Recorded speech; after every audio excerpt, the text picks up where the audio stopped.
করে আপনি হচ্ছে আপনার প্রিপারেশনটা নেবেন। তাহলে আমরা এই গুরুত্বতার উপর বিবেচনা করে পার্ট 1 এবং পার্ট 2 পেনাল কোডের টপিক ভাগ করেছি। প্রথম আপনাকে যে টপিকটা মাথায় রাখতে হবে সেটা হচ্ছে নরহত্যা এবং খুন। নরহত্যা এবং খুন থেকে 301 ধারা থেকে গতবার প্রশ্ন এসেছিল, কিন্তু এই টপিকটি এবারে আপনাদের প্রশ্নের পরীক্ষার জন্য খুব গুরুত্বপূর্ণ। সেকেন্ড যে বিষয়টা হচ্ছে জেনারেল এক্সেপশন বা সাধারণ ব্যতিক্রম।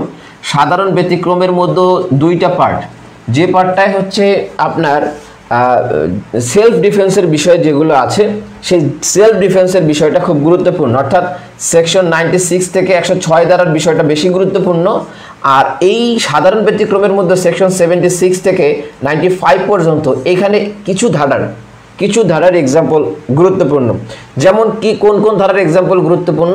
81, 82, তারপর হচ্ছে আপনার 87, তারপর হচ্ছে 92।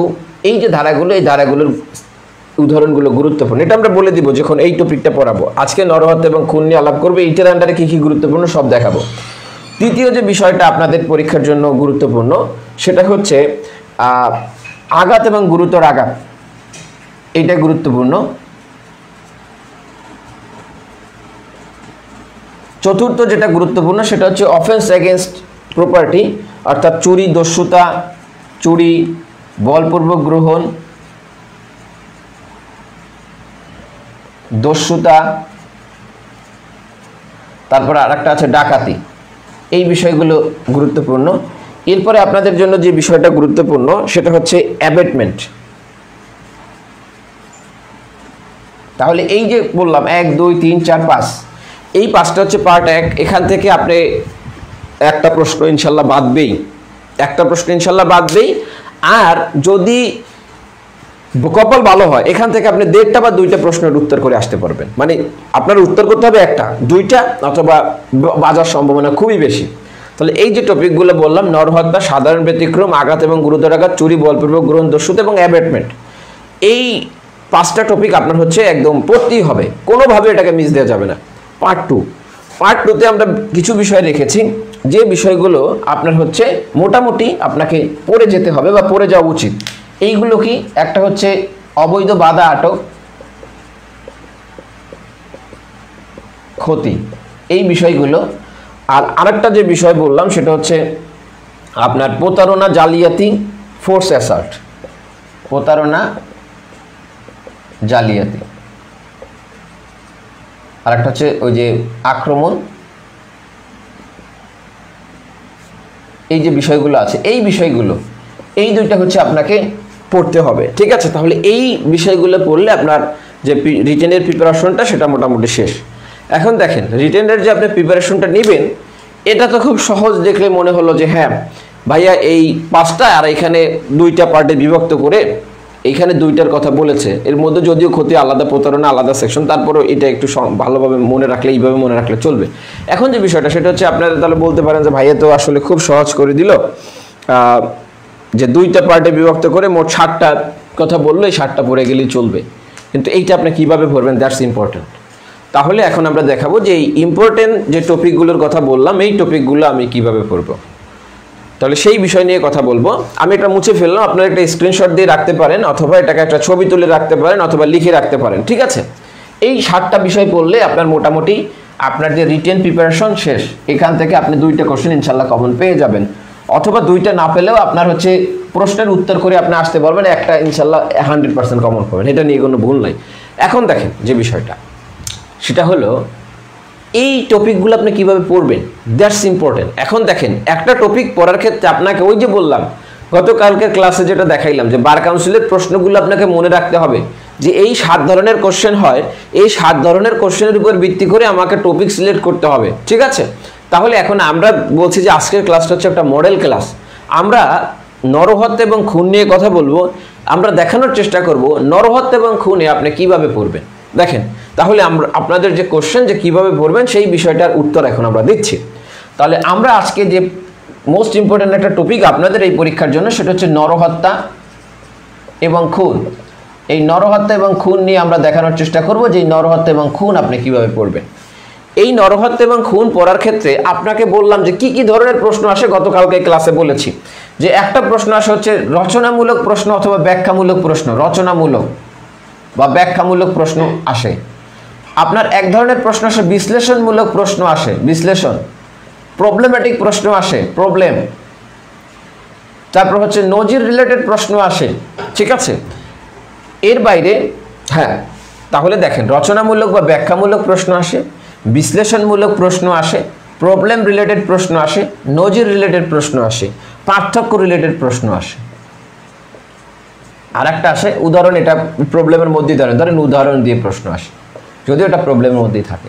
তাহলে এখন আপনাকে আমি তো টপিক দিয়ে দিলাম, খুবই ভালো, কিন্তু এখন আপনাকে এই টপিকের আন্ডারে দেখতে হবে যে এই বিষয়গুলো বিবেচনায় নিতে হবে যে আমি টপিকটা পেয়েছি, নরহত্যা খুন পেয়েছি, জেনারেল এক্সেপশন পেয়েছি, অ্যাবেটমেন্ট পেয়েছি, খুব ভালো, কিন্তু আমাকে এখন এই বিষয়গুলোকে মাথায় রেখে একটা সাজাইতে হবে যে এই টপিকের এই এই এই এই বিষয়গুলো আমার পড়তে হবে।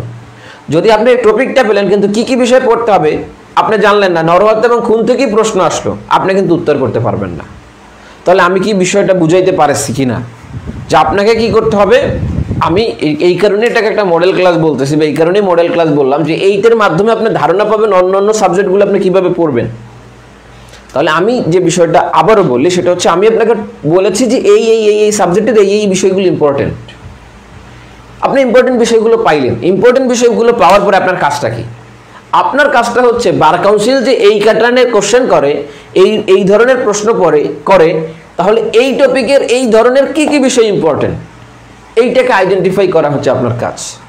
এইটা যদি করতে পারেন তাহলে আপনার প্রিপারেশন, আপনি মানে পাস কিভাবে, আমরা যে বলি যে 100% সফলতার আপনাকে নিশ্চয়তা দিচ্ছি, কিভাবে দিচ্ছি রে ভাই? এইভাবে দিচ্ছি। আপনার এরপরে কি পাস ঠেকানোর কোনো উপায় আছে? আপনারা দেখছেন যে মানে আমাকে এই যে আব্দুল জব্বার বাহার উনি আছেন, উনি বলছেন যে ভাই আমি যখন দাগাইতেছিলাম মনে হয়েছে আপনার নোট দেখেই প্রশ্ন করছে, এরকম আমরা কয়েকজন বলছি, স্পেসিফিক্যালি ওনার নামটা বললাম, উনি লাস্ট কমেন্টটা করছেন। তো সুতরাং আপনি যখন রিটেন পরীক্ষাও দিতে যাইবেন আপনার এই রকমের মনে হবে যদি আপনি এইভাবে প্রিপারেশনটা নিতে পারেন, এইভাবে যে একটা টপিক ধরে এই টপিকের আন্ডারে বার কাউন্সিল যে প্রশ্ন করে এই প্যাটার্নগুলোর প্রশ্ন করে 1 2 3 4 5 6 2 4 6, আর একটা হচ্ছে মুসাবিদা তো এখানে নাই রিটেনে, তাহলে এই প্যাটার্নে প্রশ্ন করে, এই 6 প্যাটার্নে। তো আমি এই 6 প্যাটার্নের প্রশ্নগুলো মাথায় রাখি, মাথায় রাখলে আপনি দেখবেন যে এই প্যাটার্ন দিয়েই প্রশ্ন চলে আসে, তখন আপনার মনে হবে যে আপনি যেটা পড়ছেন ওইখান থেকেই প্রশ্ন আসে, অর্থাৎ আপনার নোটটা দেখেই উনি প্রশ্ন করছে, ঠিক আছে। তাহলে এটাকে বলা হয় যে আপনার টেকনিকে আপনি হচ্ছে তাকে ফাঁদে ফেলানো। বার কাউন্সিল যেমন আপনাকে ফাঁদে ফেলতে চায়, আপনার টেকনিকে আপনি এমন টেকনিক অবলম্বন করবেন যাতে আপনার ফাঁদে বার কাউন্সিল পড়ে, এই কাজটাই আপনাকে করতে হবে। তাহলে এখন আমরা চলে যাব যে নরহত্যা এবং খুনের জন্য এই টপিকগুলোর কি আমরা দেখব। দেখেন এই যে কাউসার জাহান তন্নি, উনি হাইকোর্টের একজন আইনজীবীর ওয়াইফ, উনি বলছেন যে 30 মিনিট ওনার এক্সাম শেষ হলো। আচ্ছা আমিও আছি, মানে আপনাদের যাদের মনে আছে, থ্যাংক ইউ। ওকে ঠিক আছে, তাহলে এখন আমরা চলে যাই নরহত্যা এবং খুনের ক্ষেত্রে এই বিষয়গুলো মাথায় রেখে আমরা কি কি দেখব। এরপরে শেষে আমরা আপনাদের কাছে প্রশ্ন করব, আপনারা বলবেন যে আপনারা বুঝছেন কিনা। দেখেন প্রথম আমরা ব্যাখ্যামূলক বা রচনামূলক প্রশ্ন থেকে নরহত্যা এবং খুন কাকে বলে এগুলোর উদাহরণ, এটা হচ্ছে ব্যাখ্যামূলক বা রচনামূলক একটা প্রশ্ন। সেকেন্ড হচ্ছে আর একটা প্রশ্ন আসতে পারে, সেটা হচ্ছে নরহত্যা কখন খুন, নরহত্যা কখন খুন, কখন খুন নয়, এটাও একটা ব্যাখ্যামূলক কোশ্চেন। তাহলে নরহত্যা এবং খুন থেকে আপনাকে এই ব্যাখ্যামূলক কোশ্চেনগুলো পড়তে হবে। এর বাইরে একটা প্রশ্ন আসতে পারে ব্যাখ্যামূলক, সে নরহত্যা হচ্ছে 3, খুন নরহত্যার একটি শাখা, খুন নরহত্যার একটি শাখা, ব্যাখ্যা করুন। এটা হচ্ছে একটা ব্যাখ্যামূলক কোশ্চেন। এরপরে আপনারা জানেন যে ইংরেজি টার্ম থেকে কোশ্চেন আসে ব্যাখ্যামূলক, ঠিক আছে। তাহলে ইংরেজি টার্ম থেকে যে ব্যাখ্যামূলক কোশ্চেন আসে, এটা যে কথা বললাম এইগুলো থেকে এইগুলোর ইংরেজি ভার্সন আসতে পারে যে culpable homicide amounting to murder, when culpable homicide amounting to murder, এটাকে এক্সপ্লেইন ইট, এটা আসতে পারে। যে নরহত্যা কখন খুন, আমি আর ইংরেজিটা লিখলাম না, বাট বলে দিলাম যে ব্যাখ্যামূলক প্রশ্নে এইভাবে আসতে পারে, যে এক্সপ্লেইন ইট। হ্যাঁ, তাহলে দেখেন এইগুলো হচ্ছে আপনার ব্যাখ্যামূলক প্রশ্নের ক্ষেত্রে এই পয়েন্টগুলো, নরহত্যা এবং খুন থেকে এই পয়েন্টগুলো আপনাকে মনে রাখতে হবে, এটা হচ্ছে ব্যাখ্যা থেকে। এরপর আসে বিশ্লেষণ এবং প্রবলেম থেকে আপনার কি কি বিষয় মনে রাখতে হবে।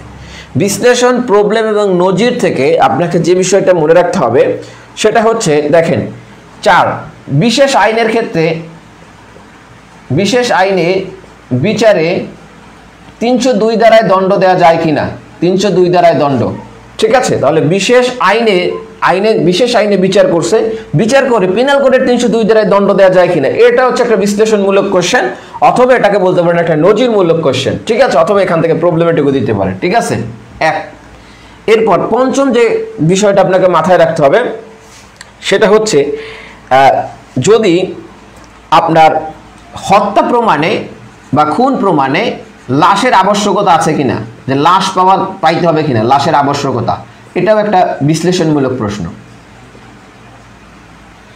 এরপর ষষ্ঠত যে বিশ্লেষণমূলক বা বিশ্লেষণ প্রবলেম নজির এই তিনটা আমরা একত্রে আলাপ করতেছি এই বিষয়গুলো দেখলে যেভাবে আসুক না কেন আপনি পারবেন এরপর যে বিষয়টা সেটা হচ্ছে অবস্থানগত সাক্ষ্যের উপর ভিত্তি করে দণ্ড দেওয়া যায় কিনা যে খুনের দণ্ড বা নরহত্যার দণ্ড অবস্থানগত সাক্ষ্যের উপর ভিত্তি করে দেওয়া যায় কিনা এটাও বিশ্লেষণ চাইতে পারে আপনাকে অথবা নজির অথবা আপনাকে এই রিলেটেড এটার উপর বেস করে প্রবলেম আসতে পারে এরপর যে বিষয়টা সেটা হচ্ছে যদি কাউকে গণপিটুনিতে হত্যা এইটা খুব ইম্পর্টেন্ট কেন ইম্পর্টেন্ট আপনারা যেটা মব জাস্টিস এখন দেখতেছেন জুডিশিয়ারিতে দেখেন 17তম জুডিশিয়ারিতে একটা প্রশ্ন এসেছিল মব জাস্টিস নিয়ে ঠিক আছে এখন দেখেন যে একজন ব্যক্তিকে চোর বলে গণপিটুনি দিয়ে মেরে ফেলা হচ্ছে বা এই ধরনের মব জাস্টিস দেখা যাচ্ছে এই কোশ্চেনটা আসতে পারে যে যদি কাউকে গণপিটুনিতে হত্যা করা হয় সেই গণপিটুনির হত্যা এটা আসলে কি হবে খুন হবে নাকি নরহত্যা হবে এটা নিয়ে বিশ্লেষণ প্রবলেম যে কিছুই আসতে পারে এরপর যে বিষয়টা সেটা হচ্ছে আপনারা স্পেসিফিক্যালি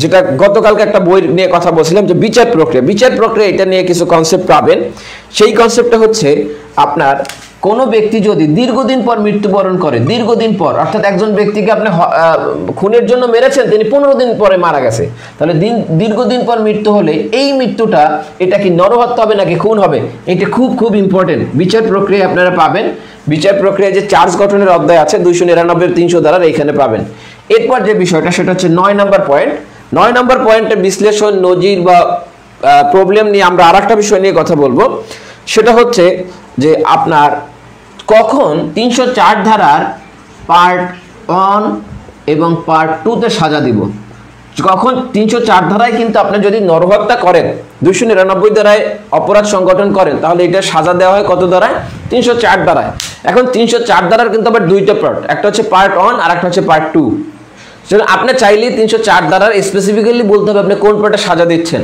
তাহলে 304 ধারার পার্ট 1 এ আপনি কোন অপরাধের সাজা দিবেন পার্ট 2 তে কোন অপরাধের সাজা দিবেন এটারও হচ্ছে বিশ্লেষণটা এই বিচার প্রক্রিয়া থেকে নেয়া এটাও পাবেন এটা ভেরি ভেরি ইম্পর্টেন্ট এর বাইরে আমরা আরো একটা বিষয় দেখতে পারি সেটা হচ্ছে এক ব্যক্তিকে হত্যা করতে গিয়ে অন্য ব্যক্তিকে হত্যা এইটা গতবার 301 ধারা থেকে প্রশ্ন দিয়েছিল এটা আরো বেশ কয়েকটা জায়গায় পাবেন আপনি এটা কখনো 299 ধারায় পাচ্ছেন আবার 300 ধারার যে 1 নম্বর এক্সেপশন সেখানে এই ধরনের উদাহরণ দেয়া আছে তাহলে 10 নম্বর যে টপিকটা দেখবো যে এক ব্যক্তিকে হত্যা করতে গিয়ে হত্যা করতে অন্য ব্যক্তি যদি হত্যা হয় তাহলে সেইটা কি অপরাধ হবে ঠিক আছে সেইটা কোন ধরনের অপরাধ হবে গতবার 301 ধারাতে আপনি বলতে পারেন যে ভাই এটা তো গতবার এসেছে নো এটা শুধু গতবার এসেছে 301 ধারা থেকে এর বাইরে আপনি 299 ধারা এবং 300 ধারার এক্সেপশন 1 এই ধরনের উদাহরণ পাবেন ঠিক আছে এর বাইরে আরো বলে যে বিচার প্রক্রিয়া এই ধরনের একটা উদাহরণ আছে যেটাকে অন্যভাবে আইডেন্টিফাই করা হচ্ছে 301 ধারার আঙ্গিকে না সুতরাং এটা আমাদের দেখব তাহলে যে বিষয়টা সেটা হচ্ছে এই কনসেপ্টগুলো নিয়ে আজকে আমাদের আলোচনার বিষয়বস্তু এবং আপনি প্র্যাকটিসিং লাইফে যান অথবা ভাইভায় যান রিটেনে যান যেখানেই যান এই কনসেপ্টগুলো মাথায় রেখে যদি আপনি অ্যান্সার করেন তাহলে আপনাকে বা প্রস্তুতি নেন তাহলে আপনাকে রচনামূলক হোক বিশ্লেষণমূলক হোক প্রবলেম হোক নজির হোক আপনাকে আটকাইতে পারবে না আর এই 299 এবং 300 ধারার কোন কোন উদাহরণ আমরা দেখব সেটাও আজকের ক্লাসে বলে দেব যে এই উদাহরণগুলো ইম্পর্টেন্ট এখান থেকে হুবহু প্রশ্ন চলে আসতে পারে এটা আমি বলবো আর পার্থক্য হচ্ছে নরহত্যা এবং খুনের মধ্যে পার্থক্য কি এটা আপনারা সবাই জানেন নরহত্যা ভার্সেস খুন ঠিক আছে তাহলে এই বিষয়গুলো নিয়ে আমরা দেখব এখন জানেন যে বার কাউন্সিল যদি আপনাদের কোশ্চেনটা কঠিন করার টেন্ডেন্সি রাখে বা করে তাহলে কিন্তু প্রিভিয়াস ইয়ারের কোশ্চেনগুলো রিপিট করবে না ঠিক আছে প্রিভিয়াস ইয়ারের কোশ্চেন রিপিট হবে না এটা স্বাভাবিক সুতরাং আপনাকে যে প্রস্তুতিটা নিতে হবে সেই প্রস্তুতিটা হতে হবে যুগ উপযোগী। আপনাকে ফাঁদে ফেলতে হবে বার কাউন্সিলকে, আপনি বার কাউন্সিলের ফাঁদে পড়া যাবে না। তাহলে আপনি এমনভাবে প্রস্তুতি নিতে হবে যাতে বার কাউন্সিল আপনার ফাঁদে পড়ে এবং আপনার মনে হয় আপনার পড়া থেকেই সব বার কাউন্সিল, আপনার নোট চুরি করি বার কাউন্সিল কোশ্চেন করেছে ইনশাল্লাহ। তাহলে এই বিষয়গুলো মাথায় রাখবো। তাহলে আমরা দেখলাম রচনামূলকের জন্য আমরা দেখবো এইটা, প্রবলেম এবং বিশ্লেষণগুলো দেখার জন্য, প্রবলেম বিশ্লেষণ নজিরের জন্য দেখবো আমরা এই বিষয়গুলো, আর পার্থক্যের জন্য দেখবো নরহত্যা এবং খুন, আর উদাহরণ কি কি দেখবো সেটা আমরা যখন ক্লাসে আলাপ করব তখন আমরা কথা বলবো। এই এতটুকু ক্লিয়ার কিনা? যদি ক্লিয়ার হন তাহলে কমেন্ট করবেন যে বুঝতে পেরেছেন কিনা। যদি বোঝা যায় তাহলে আমরা মূল আলোচনায় যাব, প্রত্যেকটা টপিক ধরে ধরে আমরা আলাপ করব। প্রথমে দেখবো নরহত্যা এবং খুন, তারপর দেখবো এই যে বাকি যে বিষয়গুলো দেখবো সেই বিষয়গুলো ধরে ধরে আপনাদের সাথে আলাপ করব।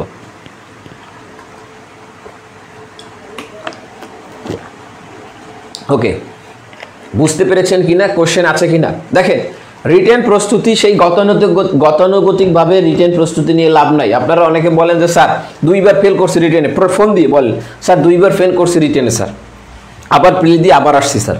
আবার অনেকে বলেন স্যার 3বার 4বার ফেল করছি স্যার।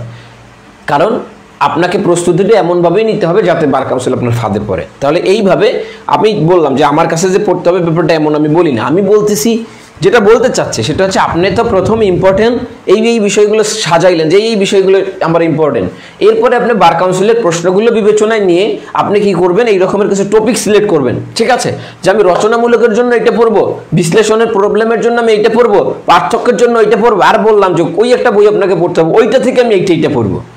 যখন এইটা আপনি সাজাইতে পারবেন তখন আপনি হচ্ছে প্রিপারেশনটা আপনার একদম যুগ উপযোগী প্রিপারেশন হবে। আপনারা এখনো 170+ স্টুডেন্ট আমাদের সাথে যুক্ত আছেন। আপনারা যারা এখনো শেয়ার দেন নাই দয়া করে শেয়ার দিয়ে ডান লিখবেন, আর আপনাদের বন্ধু যারা আছেন প্রিপারেশন নিচ্ছেন রিটেনে তাদেরকে মেনশন দিতে পারেন।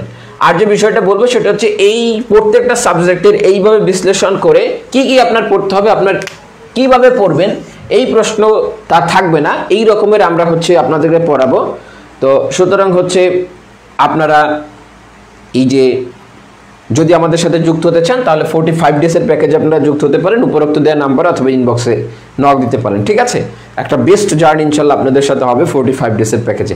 আর একটা বিষয় বললো, যারা অফলাইনে করতে চান আগামীকালকে এবং পরশু অফলাইনে ফ্রি ক্লাস আছে, আগামীকাল এবং পরশু 28 এবং 29 এপ্রিল সিপিসি সিআরপিসি, সেখানে এরকম ইম্পর্টেন্ট টপিক বলে দেওয়া হবে। সেই টপিকের আন্ডারে আপনি কি কি পড়বেন এই রকমের বলে দেওয়া হবে, যে কোনো একটা টপিক ধরে আপনাকে হেল্প করার মানসিকতা নিয়ে 28 এবং 29 এপ্রিল আগামীকাল G20 number room RS home সেন্টারের G20 নাম্বার রুমে আমাদের ফ্রি ক্লাস, আপনি যুক্ত হতে চাইলে আসতে পারেন। ঠিক আছে, আপনি এবং আপনার বন্ধুদের নিয়ে আসতে পারেন।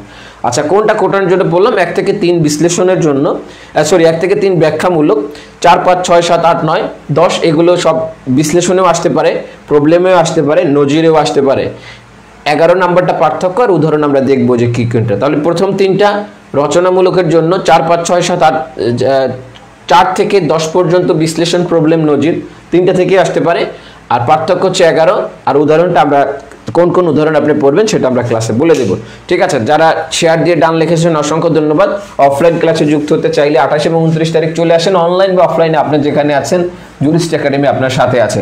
আর আপনারা যারা 45 ডেজের প্যাকেজে অনলাইনে যুক্ত হতে চান তারা উপরের নাম্বারে যোগাযোগ করতে পারেন। ওকে, তাহলে এখন আমরা একটু খুন এবং নরহত্যা নিয়ে দেখি। দেখেন, এটা অনেকে অনেকভাবে বুঝায়, আমি আপনাকে আজকে একটু বোঝানোর চেষ্টা করি, দেখি আপনি বুঝেন কিনা বা আমি বুঝাইতে পারি কিনা। দেখেন, এবং আপনারা বলবেন যে আসলে বুঝছেন কিনা। খুন এবং নরহত্যার মধ্যে যে কনসেপ্টগুলো, এই কনসেপ্টগুলো হচ্ছে কাছাকাছি কনসেপ্ট, অর্থাৎ একটা থেকে আরেকটা পার্থক্য করা খুব ডিফিকাল্ট। তাহলে আমরা এখন প্রথম দেখি খুন কাকে বলে এবং নরহত্যা কাকে বলে। এই দুইটা পাশাপাশি রেখে আমরা ব্যাখ্যা করলে আপনি দুইটার মধ্যে স্বাভাবিকভাবে একটা পার্থক্য বুঝতে পারবেন বা পার্থক্য পাবেন। ঠিক আছে, তাহলে এই দুইটা আমরা পাশাপাশি রেখে একটু আলাপ করি, আলাদা আলাদাভাবে আলাপ না করে। দেখেন, খুন এবং নরহত্যা, প্রথমে যদি খুন হতে হয় সেই ঠিকানা হচ্ছে G20 number room RS home centre, এটা হচ্ছে ফার্মগেট গ্রিন রোডে এটা অবস্থিত, এশিয়া প্যাসিফিক বিশ্ববিদ্যালয়ের পাশে। ওকে, থ্যাংক ইউ যারা যুক্ত আছেন বা যুক্ত। এখন আমরা একটু দেখি খুন এবং নরহত্যা। দেখেন, খুন এবং নরহত্যার যে বিষয়টা সেটা হচ্ছে আপনাকে খুন হতে হলে প্রথম এটা আগে নরহত্যা হতে হবে। তাহলে একটা খুন হতে হলে এটা একটা নরহত্যা হতে হয়। এই নরহত্যা আবার প্রথম হচ্ছে হত্যা। তাহলে দেখেন, প্রথম আগে তো একটা হত্যা সংগঠন হতে হবে। তাহলে যেই হত্যা যে একটা সংগঠন হলো, সেই হত্যাটা একটা হতে পারে অপরাধমূলক হত্যা হতে পারে, আর একটা হচ্ছে যে হত্যাটা অপরাধ নয়। তাহলে একটা হত্যা হতে পারে যেটা অপরাধমূলক, অথবা হতে পারে অপরাধ নয়। অপরাধ নয় কোনগুলো? যেমন একজন ব্যক্তিকে আদালতের রায় অনুযায়ী ফাঁসি দেওয়া হলো, এটাও তো একটা হত্যা। এটা কি অপরাধ? না, এটা অপরাধ নয়। জেনারেল এক্সেপশনের যে আন্ডারে যদি কেউ হত্যা হয়ে যায়, তাহলে এটা কি অপরাধ? না, এটা অপরাধ নয়। রাইট টু প্রাইভেট ডিফেন্সের 10টা ক্ষেত্রে আপনাকে হত্যাটার বিষয়টা স্বীকৃতি দিয়েছে, তাহলে এটা কি অপরাধ? না, এটা অপরাধ নয়।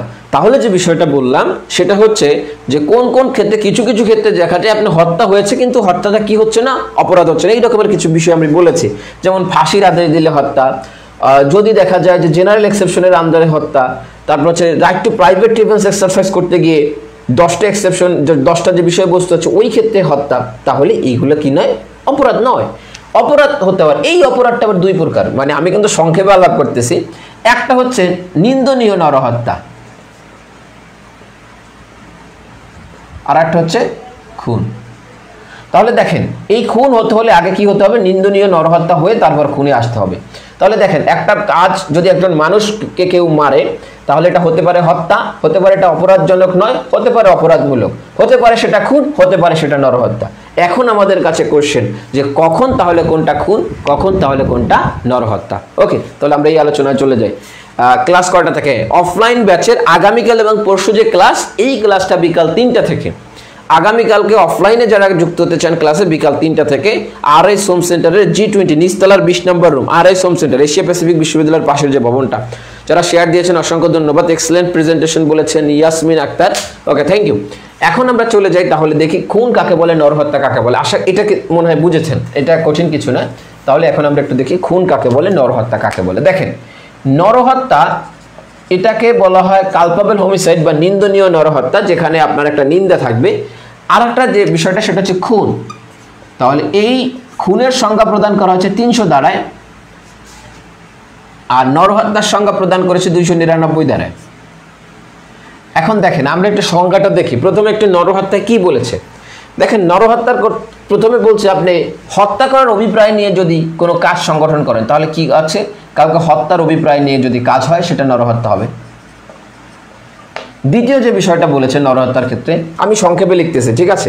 দ্বিতীয় যে বিষয়টা বলেছে শারীরিক জখম যা সম্ভবত মৃত্যু ঘটাবে। তাহলে এমন শারীরিক জখম করেন, তাহলে দেখেন আপনার কিন্তু প্রথমে আপনার অভিপ্রায় আছে তাকে হত্যা করার। দ্বিতীয় কাছে কিন্তু বলছেন না, আপনার অভিপ্রায় থাকার প্রয়োজন নয়। আপনার শারীরিক জখম যেটা সম্ভবত মৃত্যু ঘটাবে, আপনার অভিপ্রায় দ্যাটস নট ইম্পর্টেন্ট। এখানে ইম্পর্টেন্ট হচ্ছে শারীরিক আঘাত করছেন, যে শারীরিক আঘাতটা মৃত্যু ঘটানোর সম্ভাবনা আছে কিনা এইটা দেখার। তাহলে দেখেন, যেটাখানে আমরা বলছি যে শারীরিক জখম যেটা সম্ভবত মৃত্যু ঘটাবে, তাহলে এই শারীরিক জখমটাকে ওটাকে আমরা নরহত্যা বলি বা নরহত্যা বলেছি। 3, কেউ মিস করেন না ক্লাসটা, আজীবন কাজে লাগবে। আপনারা বিভিন্ন জায়গায় নরহত্যা এবং খুনের পার্থক্য বুঝেছেন, আজকে একটু বোঝার চেষ্টা করেন। আশা করি যে আপনার এটা এক্সেপশনাল মনে হবে এবং আপনার মনে থাকার মতো মনে হবে এবং আপনার ভালো লাগবে, ঠিক আছে? বুঝতে পারবেন আশা করি। 3 নম্বরে যে বিষয়টা বলেছে, 3 নম্বরে বলেছে সম্ভবত মৃত্যু ঘটাতে পারে জেনে কাজ। সম্ভবত মৃত্যু ঘটাতে পারে জেনে কাজ। এখন দেখেন, এখানেও কিন্তু আপনার ইন্টেনশন থাকা না থাকা এটা ইম্পর্টেন্ট না। ইম্পর্টেন্ট হচ্ছে যে কাজটা করা হয়েছে সেটা সম্ভবত মৃত্যু ঘটানোর মতো ঝুঁকি তৈরি করেছে কিনা, এইখানে এটা ইম্পর্টেন্ট। এখানেও আপনার ইন্টেনশন কিনা, ইন্টেনশন ইম্পর্টেন্ট না। আচ্ছা, আপনারা খুব প্রশংসা করতেছেন, থ্যাংক ইউ। আপনারা যারা ভালো লাগতেছে অবশ্যই আপনাদের ফ্রেন্ডদেরকে একটু মেনশন দেন, তাদেরকে একটু যুক্ত করেন আমাদের সাথে, এবং লাইকটা একটু শেয়ার দিয়ে ডান লেখেন, ঠিক আছে? আপনি উপকৃত হন, অন্যরা উপকৃত হোক। এরপরে আমরা যাই খুনের আলোচনায়। খুন দেখেন, খুনে আপনার আপাতত কিছু বোঝার দরকার নাই, আপাতত শুধু এই 3টা পয়েন্টই লেখেন। খুনের প্রথমে বলছে অভিপ্রায় নিয়ে যদি আপনি হত্যা করেন তাহলে সেটা খুন। দেখেন মিলে যাচ্ছে কিন্তু, তাহলে এখানে অভিপ্রায় আছে, এখানে অভিপ্রায় আছে, তাই তো মিলে যাচ্ছে। তারপরে আমরা পার্থক্য করব, সমস্যা নাই, একটু ওয়েট অ্যান্ড সি। 2 নম্বরে বলছে যে আপনি মৃত্যু ঘটাতে পারে বলে জানা থেকে, তাহলে আপনি এমন শারীরিক জখম করেন বা এমন আঘাত করেন বা শারীরিক জখম করেন, এমন শারীরিক জখম যেখানে কি আছে, মৃত্যু ঘটাতে পারে বলে আপনার জানা আছে, এটা খুন। 3 নম্বরে যে বিষয়টা, সেখানে বলা হয়েছে যে এমন আঘাত যেটা স্বাভাবিক প্রকৃতিতে মৃত্যু ঘটানোর জন্য যথেষ্ট। তাহলে এমন আঘাত যেটা স্বাভাবিক প্রকৃতিতে মৃত্যু ঘটানোর জন্য যথেষ্ট। আচ্ছা, চতুর্থ বলছে যে এমনভাবে আপনি কাজটা করছেন, এই কাজটা কি আসন্ন বিপজ্জনক। তাহলে আপনি যে কাজটা করছেন সেটা আসন্ন বিপজ্জনক। এই বিপজ্জনক কাজটা কি হয়েছে, বিপজ্জনক কাজটা যেটা কি বলছে, সম্ভাব্য সকল ক্ষেত্রে মৃত্যু ঘটাবে, সম্ভাব্য ক্ষেত্রে মৃত্যু ঘটাবে। তাহলে দেখেন, নরহত্যার উপাদান কয়টা? 3টা। খুনের উপাদান কয়টা? 4টা, তাই তো? আচ্ছা, এখন আমরা একটু দেখি যে এইটা আমরা বুঝতে পারি কিনা, যে দুইটাকে আসলে একই মনে হয় কিনা। প্রথম দেখেন, হত্যার অভিপ্রায়। 1 নম্বরে আছে হত্যার অভিপ্রায়। একটু মনে রাখবেন, হত্যার অভিপ্রায় নিয়ে কাউকে হত্যা করা হয়েছে, সেটা নরহত্যাও হতে পারে, খুন হতে পারে। 300 ধারায় 5টা এক্সেপশন আছে। 300 ধারায় কয়টা এক্সেপশন? 5টা এক্সেপশন। 5টা ব্যতিক্রমের মধ্যে যদি পড়ে, তাহলে আপনার হত্যার অভিপ্রায় আছে কিন্তু পড়ছেন 5টা ব্যতিক্রমের মধ্যে, তাহলে এটা নরহত্যা। আমার কথা কি বোঝা গেল? যে আপনি ইন্টেনশন নিয়ে একজনকে হত্যা করেছেন, অভিপ্রায় নিয়ে একজনকে হত্যা করেছেন, কিন্তু কাজটা পড়েছে 300 ধারার ব্যতিক্রমের মধ্যে, আপনার এই হত্যাটা খুন হবে না, এটা হবে নরহত্যা। অভিপ্রায় নিয়ে একজনকে হত্যা করেছেন, আপনার কাজটা 300 ধারার এক্সেপশনের মধ্যে পড়ে না, একটু পরে শিখবো, একটা শুধু মনে রাখেন আপাতত, 300 ধারার এক্সেপশনের মধ্যে পড়ে নাই, আপনার কাজটা কি হবে? আপনার কাজটা খুন। তাহলে অভিপ্রায়ের যে বিষয়টা, এই অভিপ্রায়ের বিষয়টা ডিপেন্ড করে যেটা এক্সেপশন 5টা এক্সেপশনের মধ্যে পড়েছে কি পড়ে নাই। 5টা এক্সেপশনের মধ্যে পড়েছে যে কোনো একটার মধ্যে নরহত্যা, 5টা এক্সেপশনের অভিপ্রায় আছে, 5টা এক্সেপশনের মধ্যে পড়ে নাই, সেটা খুন। একটা উদাহরণ দিই। একজন ব্যক্তি তিনি কি করছেন, তার ধরেন হচ্ছে যুদ্ধক্ষেত্রে তিনি আহত হয়ে গেছেন, মারাত্মকভাবে আহত হয়ে গেছেন, তার ধরেন হচ্ছে শ্বাসনালী এখান থেকে কেটে গেছে, তিনি একটু পরেই মারা যাবে। আপনাকে তিনি আহ্বান করতেছে যে ভাই, আমাকে তুমি মেরে ফেলো, আমার এই যন্ত্রণা থেকে মুক্তি দাও। আপনি কি করছেন? তার গলাটা কেটে ফেলছেন। তাহলে দেখেন, আপনার কাজটা তো মারাত্মক বিপজ্জনক কাজ, আপনি ইন্টেনশন নিয়ে করেছেন। আপনি তো ওকে গলাটা কাছেন কিসের জন্য? ওর শ্বাসনালী এখানে শ্বাস করতে পারতেছেন, ও একটু পরে মারা যাবে, আপনাকে ওই ব্যথা থেকে বাঁচানোর জন্য আপনি কি করছেন? ওটা মেরে ফেলছেন। আপনি ইন্টেনশন নিয়েই একে হত্যা করেছেন। এখন আপনার কাজটাকে আমি খুন বলবো না, আপনার কাজটা হচ্ছে ওই যে 300 ধারার 5 নাম্বার এক্সেপশনের মধ্যে পড়ে, ইন্টেনশন নিয়েই আপনি তাকে হত্যা করেছেন, কিন্তু আপনার কাজটা খুন নয়। কেন নয়? কারণ আপনার কাজটা এই ইন্টেনশনটা থাকলেও 5টা এক্সেপশনের মধ্যে আপনি পড়ে গেছেন, এই কারণে আপনার কাজটা নরহত্যা। বিষয়টাকে ক্লিয়ার? 1 নাম্বার। তাহলে অভিপ্রায় 2 জায়গায় অভিপ্রায় আছে, কোন অভিপ্রায় থাকলে খুন, কোন অভিপ্রায় থাকলে নরহত্যা, এটা ক্লিয়ার কিনা দেখেন। সেকেন্ড, 2 নম্বরের বিষয়টা এই দুইটার সাথে একত্রে পড়তে হবে, তাহলে আপনি বুঝবেন। দেখেন, বলছে শারীরিক জখম যেটা সম্ভবত মৃত্যু ঘটাবে, আর একটা বলছে শারীরিক জখম যেটা মৃত্যু ঘটাতে পারে বলে জানা আছে। এই দুইটার মধ্যে এইটার মধ্যে পার্থক্যটা কোথায়? পার্থক্যটা এক জায়গায়, একটা হচ্ছে নলেজের পার্থক্য, জ্ঞানের পার্থক্য। তাহলে এই দুইটার মধ্যে আপনার পার্থক্যটা হচ্ছে জানা। এই জায়গায় দেখেন, একটা কাজ আপনি করেছেন, সেম কাজ আপনি করেছেন, আপনার জ্ঞান আছে, কাজটা নরহত্যা না খুন। আপনার জ্ঞান নাই, কাজটা নরহত্যা। সেম কাজ করেছেন, সেম কাজই করেছেন, আপনার জ্ঞান আছে কি নাই এইটার উপর ডিপেন্ড করবে। জ্ঞান আছে খুন, জ্ঞান নাই নরহত্যা। আচ্ছা, একটা উদাহরণ দিয়ে ক্লিয়ার হয়ে যাবেন। একজন ব্যক্তি, ওই ব্যক্তির ঘাড়ে এইখানে একটা আঘাত আছে, এবং এই আঘাতটা এতটাই মারাত্মক, আপনি জানেন যে ওই আঘাতের স্থলে যদি আমি আর একটা আঘাত করি তাহলে ও মারা যাবে। এই একটা বিষয়। আর একটা বিষয় আছে, একজন ব্যক্তির ঘাড়ে একটা আঘাত আছে, আপনার ওই আঘাতটা সম্পর্কে জানা নাই, তাহলে ওই ব্যক্তি হেঁটে যাচ্ছে রাস্তা থেকে, আপনি কি করলেন? তাকে একটা লাঠি দিয়ে বাড়ি দিলেন তার ঘাড়ে। এই কাজটা খুন হতে পারে, নরহত্যা হতে পারে। কখন খুন? আপনার জ্ঞান আছে যে ওর এখানে একটা আঘাত আছে, আমি লাঠি দিয়ে আঘাত করলে মারা যাবে, এই কাজটা খুন। আপনার জানা নাই যে ওর এইখানে একটা আঘাত আছে, সিরিয়াস আঘাত ঘাড়ে, এই আঘাতে আঘাত করলেও মারা যাবে, এইটা আপনার জানা নাই। আপনি আঘাত করছেন লাঠি দিয়ে, ওই জায়গায় লাগছে, আপনার কাজটা কি হবে? নরহত্যা। তাহলে দেখেন পার্থক্যটা কোথায়? আপনি শারীরিক জখম করছেন, এখানেও শারীরিক জখম করছেন, একটা সম্ভাব্য মৃত্যু ঘটাবে, কিন্তু আপনার জ্ঞান নাই। আপনি ওই লাঠি দিয়ে ঘাড়ে ওইখানে আঘাত করলে সম্ভাব্য মৃত্যু ঘটাবে, কিন্তু আপনার জানা নাই ঘাড়ে একটা ওর আঘাত আছে, আপনার কাজটা নরহত্যা। জানা আছে, আপনার কাজটা খুন। সেকেন্ডটা বুঝছেন কিনা? 1 এবং 2 বুঝছেন কিনা? যিনি যেটা না বুঝবেন সেটা কমেন্ট করবেন, আমি এবার রিপিট করব। ক্লাস কেমন লাগছে সেটা জানাবেন, ফ্রেন্ডদেরকে মেনশন দিবেন, ক্লাসটা শেয়ার দিবেন। আর যারা আমাদের রিটেন বুস্টার প্যাকেজে যুক্ত হতে চান, উপরে নাম্বারে অথবা ইনবক্সে নক দিবেন। অফলাইন ক্লাসে আগামীকাল এবং পরশুর অফলাইন ক্লাসে যুক্ত হতে চাইলে আরআইএস হোম সেন্টারের G20 নাম্বার রুমে চলে আসবেন বিকাল 3টায়। কোনো ইনফরমেশন জানতে চাইলে ফোন করবেন। ওকে, তাহলে যেটা বুঝতে পারেন না সেটা মেনশন দিবেন। দেখেন এরপর যে বিষয়টা বলছে, এই দুইটা জানা এবং না জানার বিষয়টা বুঝছেন। স্বাভাবিক প্রকৃতিতে মৃত্যু ঘটানোর জন্য যথেষ্ট, এইখানে আপনার কোনো নলেজেরই প্রয়োজন নেই। কাজটা কি? কাজটা হচ্ছে যেটা একজন ব্যক্তির স্বাভাবিক মৃত্যু ঘটানোর জন্য যথেষ্ট, এই কাজটা হলেই হবে। এখানে আপনার ইন্টেনশন কি ছিল? That's not fact. এখানে আপনার জ্ঞান কি ছিল? That's not fact. এখানে আপনার সম্ভাব্য ধারণা কি ছিল? That's not fact. ফ্যাক্টটা কি?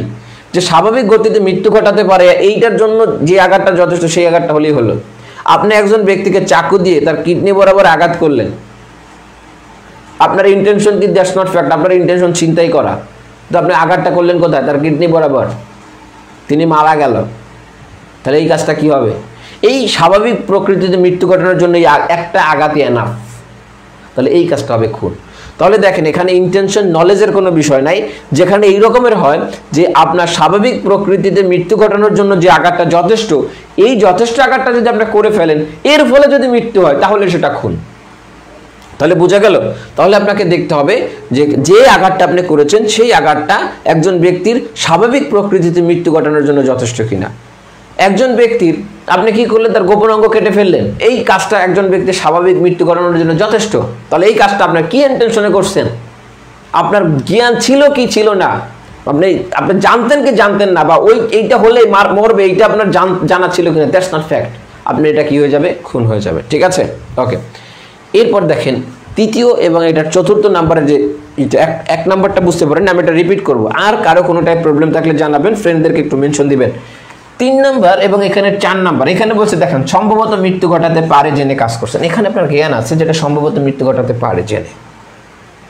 আরেকটা হচ্ছে আসন্ন বিপজ্জনক, এইটা ইম্পর্টেন্ট।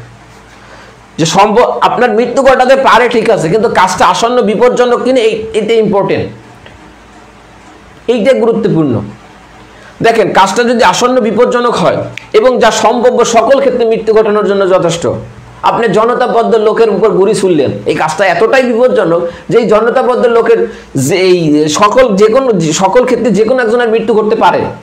তাহলে সম্ভাব্য সকল ক্ষেত্রে মৃত্যু ঘটবে এইরকম একটা সম্ভাবনা আছে, প্রবল সম্ভাবনা আছে। আপনি জনতার উপর গুলি ছুড়লেন, এটা কি হবে? খুন। কিন্তু আপনি আর একটা কাজ করলেন, আর এক জায়গায় একজনকে গুলি দিতে প্ররোচনা দিলেন, এটা খুন হবে না, নরহত্যা হবে। কিভাবে? দেখেন একজন ব্যক্তি তিনি কি করতেছেন? ঝোপের পিছে কি আছেন? লুকিয়ে আছেন। ঝোপের পিছে লুকিয়ে আছেন, একটা ঝোপের পিছে লুকিয়ে আছেন। ঠিক আছে, তাহলে একজন ব্যক্তি ঝোপের পিছে লুকিয়ে আছে, লুকিয়ে থাকার পরে এই উদাহরণটা কিন্তু আপনাদের 299 দ্বারা 2 নাম্বার যে উদাহরণটা, সেই উদাহরণটা নিয়ে বলতেছি কথা। একজন ব্যক্তি ঝোপের পিছে লুকিয়ে আছেন, ইম্পর্টেন্ট উদাহরণটা। আমি এ নামক একজন ব্যক্তি বিকে বলল এই ঝোপে গুলি ছুটতে। কিকে বললো? বিকে বললো এই ঝোপের দিকে গুলি ছোড়ো, এখানে পাখি আছে, বা ঝোপে গুলি ছোড়ো। এখন দেখেন বি কি কোনো জ্ঞান আছে যে ঝোপের নিচে কে আছে? না, তো বির কোনো জ্ঞান নাই, বির এই কাজ কোনো অপরাধ হবে না। কিন্তু দেখেন এইখানে এর কিন্তু জ্ঞান আছে ঝোপের নিচে একজন ব্যক্তি আছে। এর ইন্টেনশনটা কি? এর ইন্টেনশন হচ্ছে এই ঝোপের নিচে সুনির্দিষ্টভাবে কোথায় আছে সেটা জানা নাই, কিন্তু তিনি জানেন যে ঝোপের নিচে একজন ব্যক্তি আছে, তাহলে সম্ভবত তার একটা মৃত্যু ঘটানোর সুযোগ আছে। সম্ভবত, আসন্ন বিপজ্জনক না, সব ক্ষেত্রে মৃত্যু ঘটাবে এই রকমের নিশ্চয়তা নাই, কিন্তু সম্ভবতটা কি আছে? মৃত্যু ঘটানোর সম্ভাবনা আছে। সে এইটা নিয়ে বিকে বললো ঝোপে গুলি ছুড়ো, ঝোপে গুলি ছুড়লো, লুকিয়ে থাকা ব্যক্তি মারা গেল। তাহলে এর অপরাধটা হবে কি? খুন নাকি নরহত্যা? এই কাজটা হবে নরহত্যা। কেন নরহত্যা হবে? কারণ তার একটা সম্ভবত বিষয় ছিল যে মৃত্যু ঘটাতে পারে এবং এটা তার জ্ঞানও ছিল যে এইখানে সে আছে। আর এইটার ক্ষেত্রে হবে না। এইটার ক্ষেত্রে কি ওই যে জনতার উপর গুলি চললো, এটা কি এটা সম্ভাব্য সকল একদম প্রকাশ্য আপনি দেখতেছেন, সেইখানে আপনি গুলি ছুটতেছেন। এটা আসন্ন এতটাই বিপজ্জনক যেখানে সম্ভাব্যর ক্ষেত্রে বেশি কাজটা হচ্ছে যে এখানে কাজটা ঘটবেই, এই রকমের একটা অবস্থা। আর এখানে কি কাজটাই জোপের পিছিয়ে আছে, মরতেও পারে নাও মরতে পারে। ঠিক আছে, আচ্ছা এরপরে 1 নম্বর কোশ্চেন 1 নম্বর পয়েন্টটা নিয়ে কথা বলছেন যে 1 নম্বর পয়েন্টটা বুঝেন নাই। 1 নম্বর পয়েন্টের উদাহরণ দিয়ে আমি বুঝাবো। আর কোনো কোশ্চেন আছে কিনা? থাকলে দ্রুত করতে হবে। খুনের 3 নংটা বুঝে না। 3 নংটা হচ্ছে যেটা স্বাভাবিক প্রকৃতিতে মৃত্যু ঘটানোর জন্য যথেষ্ট, যে আঘাতটা ধরেন আমি একটা আঘাত করলাম, তলোয়ার দিয়ে আপনাকে একটা আঘাত করলাম, একটাই আঘাত করেছি, ঘাড়ে আমি আঘাতটা করলাম, গর্দানে আমি আঘাতটা করলাম, আপনার শ্বাসনালীতে আমি আঘাতটা করলাম। আপনি বলবেন যে ভাই আমি তো একটা আঘাত করেছি, আমি তো ডবল আঘাত করি নাই, তাহলে আমার কাজটা খুন হবে না, আমার খুনের ইন্টেনশন ছিল না। কিন্তু দেখেন যেখানে আপনি আঘাতটা করেছেন যেটা স্বাভাবিক প্রকৃতিতে একজন ব্যক্তির মৃত্যু ঘটানোর জন্য যথেষ্ট, এইখানে আঘাত করলে একজন ব্যক্তির জন্য মৃত্যুর জন্য যথেষ্ট এই আঘাতটা, তাহলে এই আঘাতটার ফলে কেউ মারা গেলে এটা খুন হবে। এইটা হচ্ছে 3 নম্বর। বুঝছেন কিনা জানাবেন। যিনি কোশ্চেন করেছেন রানী, আমি সব আমার ল্যাপটপে তো ছোট দেখা যায়, আমি সব নাম পড়তে পারি না, মাফ করবেন। আচ্ছা, আর যেটা 1 নাম্বারটা বুঝেন না, 2 জায়গায় অভিপ্রায়, 2 জায়গায় মৃত্যুর অভিপ্রায় আছে, কিন্তু প্রশ্নটা হচ্ছে কখন সেটা খুন, কখন নরহত্যা। দেখেন যখন হত্যার অভিপ্রায় আছে কিন্তু 300 ধারায় 5টা ব্যতিক্রম, আমরা একটু পরে দেখব, 300 ধারার 5টা ব্যতিক্রমের মধ্যে পড়ে, তখন সেই কাজটা খুনের অভিপ্রায় মানে নরহত্যার অভিপ্রায় আছে। নরহত্যার অভিপ্রায় আছে, নরহত্যার অভিপ্রায়ে আপনি কি করছেন, কাজটা করছেন, হত্যার অভিপ্রায়ে কাজটা করছেন, কিন্তু ব্যতিক্রমের মধ্যে পড়লো 300 ধারার 5টা ব্যতিক্রম, এটা হবে নরহত্যা। হত্যা করার উদ্দেশ্যেই করছেন কিন্তু কাজটা হলো কি 300 ধারার মধ্যে পড়লো, অর্থাৎ এক্সেপশনের মধ্যে পড়ে না, সেটা খুন। আচ্ছা, আসন্ন এবং সম্ভব, এটা একটু ক্লিয়ার করে ভালো। আসন্ন এবং সম্ভাব্য, দেখেন একটা আসন্ন বিষয়টা না, একটা বিপজ্জনক বিষয়টা এবং সম্ভাব্য সকল ক্ষেত্রে মৃত্যু ঘটবে। তাহলে একটা দেখেন কাজটা আসন্ন না, কাজটা হচ্ছে বিপজ্জনক, যে কাজটা আপনি করছেন সেই কাজটা হচ্ছে মারাত্মক একটা বিপজ্জনক কাজ করছেন। দ্বিতীয় বলছে যেটা কি সকল ক্ষেত্রে মৃত্যু ঘটাবে এই রকমের একটা সম্ভাবনা তৈরি করবেন। সম্ভাব্যটা কোথায়? যেখানে সকল ক্ষেত্রে মৃত্যু ঘটাবে এই রকম সম্ভাবনার সম্ভাব্যতা। আর এখানে কি, এখানে হচ্ছে একটা সম্ভবত মৃত্যু ঘটাতে পারে, অর্থাৎ হতেও পারে না হতে পারে, এখানে হতেও পারে না হতে পারে সম্ভাবনা, এখানে মৃত্যু ঘটাবে কিন্তু এই মৃত্যু ঘটানোর একটা সম্ভাবনা তৈরি করছে, কিন্তু এখানে হতেও পারে না হতে পারে, এটা হচ্ছে বিষয়। ঠিক আছে, কোশ্চেন আছে কিনা 1 থেকে 4 পর্যন্ত, এবং আপনারা বুঝতে পারছেন কিনা যে আপনারা যে এতদিন জানলেন যে খুন এবং নরহত্যা সেম জিনিস, অনেকে জানেন, অনেকে বলছেন আমাকে, তো এইটা যে সেম জিনিস না। তাহলে দেখেন প্রথমটা পার্থক্য কি, এটা এক্সেপশনের মধ্যে পড়ছে কিনা, 300 ধারার এক্সেপশনের মধ্যে পড়ছে কিনা, 5টা এক্সেপশনের, এইটা কত আপনি আলাদা করতে পারবেন। দ্বিতীয় পার্থক্য করতে কি এখানে জ্ঞান আছে কিনা। তৃতীয় বিষয়টা কি, তৃতীয় বিষয়টা হচ্ছে এই কাজটা এক জায়গায় হচ্ছে আপনার আসন্ন বিপজ্জনক এবং মৃত্যু ঘটাবে, সকল ক্ষেত্রে মৃত্যু ঘটাবে, আর একটা হচ্ছে আসন্ন বিপজ্জনক না বা আসন্ন বিপজ্জনক কিনা সেটা বিষয় না, বিষয়টা হচ্ছে সম্ভাব্য মৃত্যু ঘটানো পারার সম্ভাবনা আছে এবং এটা জেনে যদি করা হয়। তাহলে এই হচ্ছে 4টা বিষয়ের মধ্যে পার্থক্য। আপনাদের কোনো কোশ্চেন থাকলে দ্রুত কোশ্চেন করতে হবে, যদি কোশ্চেন না থাকে তাহলে আমরা সামনে আগাবো। এখন যে বিষয়টা সেটা হচ্ছে 299 ধারার মধ্যে যা আছে সেটা তো খুনের হয়। আচ্ছা, 299 ধারার মধ্যে কোনটা আছে যেটা খুনের হয়? এখানে বলেন যে কোনটা আছে সেটা খুনের হয়। 299 ধারায় তো নরহত্যারে ভাই বলছে, 299 ধারায় বলছে হত্যার অভিপ্রায়, হত্যার অভিপ্রায় কাজ করছেন, কিন্তু এটা 300 ধারার ব্যতিক্রমের মধ্যে পড়ছে। আপনাকে বুঝতে হবে আগে যে যদি হত্যার অভিপ্রায় কাজ করছেন 300 ধারার ব্যতিক্রমের মধ্যে পড়ছে, 5টা ব্যতিক্রম পড়বো, এই 5টা ব্যতিক্রমের মধ্যে পড়ছে, তখন এটা হবে কি হবে, এটা হবে আপনার নরহত্যা। কিন্তু আপনার অভিপ্রায় আছে 300 ধারার ব্যতিক্রমের মধ্যে পড়ে নাই, কাজটা হবে খুন। তাহলে এখানে পার্থক্যটা হচ্ছে অভিপ্রায় নিয়েই হচ্ছে ঝামেলা, যে অভিপ্রায়টা কার মধ্যে পড়ছে। যখন 300 ধারার মধ্যে পড়ে তখন সেটা খুন, এক্সেপশনের মধ্যে পড়লে তখন তো এটা নরহত্যা। অর্থাৎ এক্সেপশনের মধ্যে পড়ছে কি পড়ে নাই, that's the question, that's the পার্থক্যের জায়গা। ঠিক আছে, তাহলে খুন কাকে বলে, নরহত্যা কাকে বলে, এটা আমরা জানার চেষ্টা করলাম বা জানলাম। একদম প্রাথমিকভাবে আমরা খুন এবং নরহত্যার মধ্যে কিছু পার্থক্য দেখলাম, আরও কিছু পার্থক্য আমরা সামনে দেখব যখন কথা বলবো। এটা জাস্ট দুইটার পাশাপাশি রেখে আলোচনা। এখন আমরা যে বিষয়টা নিয়ে কথা বলবো সেটা হচ্ছে এই যে নরহত্যার 3টা উপাদান, এই 3টে উপাদানের মধ্যে এখানে 2 এবং 3 নম্বর যে উদাহরণ আছে এইটা খুব গুরুত্বপূর্ণ। 2 এবং 3 নম্বর উদাহরণ দেখবেন, বললাম যে উদাহরণ কোনটা কখন দেখতে হবে সেটা বলে দিব। এখন দেখেন একটা বিষয় বলি, আচ্ছা নরহত্যা এবং খুনের মধ্যে পার্থক্য কে বুঝেন নাই একটু হাত তুলবেন বা বলবেন কে বুঝেন নাই। পার্থক্য বলতে দুইটা পাশাপাশি আলোচনা, কে বুঝেন নাই আমরা সামনে আরো একটু আলোচনা করব। জোপের আড়ালের বিষয়টা আপনি নোট, প্রথমে আপনার কাজ হচ্ছে বিআরএফ থেকে দেখে নেয়, এরপর আমি বলতেছি।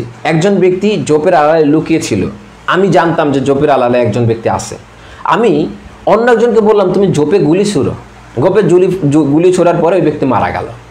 তাহলে দেখেন এইখানে যে বিষয়টা সেটা হচ্ছে জোপে গুলি ছোড়ার ফলে সে মারা গেল।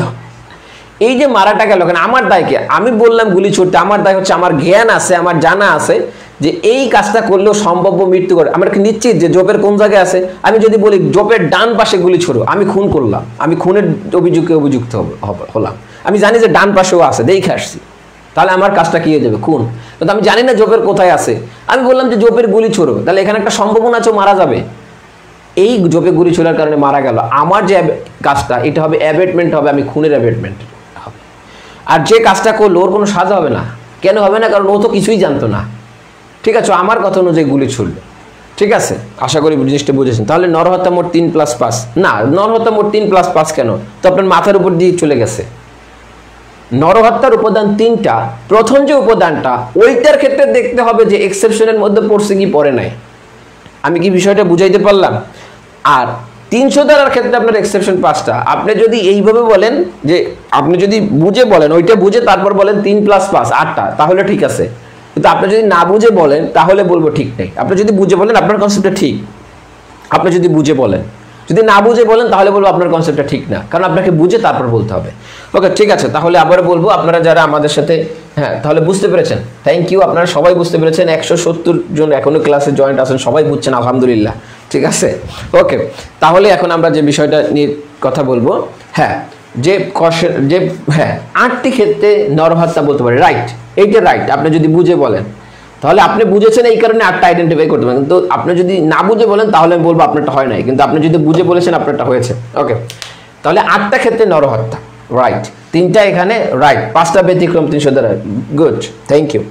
এখন যে বিষয়টা নিয়ে কথা বলবো সেটা হচ্ছে এই যে নরহত্যাটা সংগঠন করলাম, এখানে বললাম উদাহরণ 2 এবং 3 পড়বেন, এখান থেকে প্রবলেম আসতে পারে।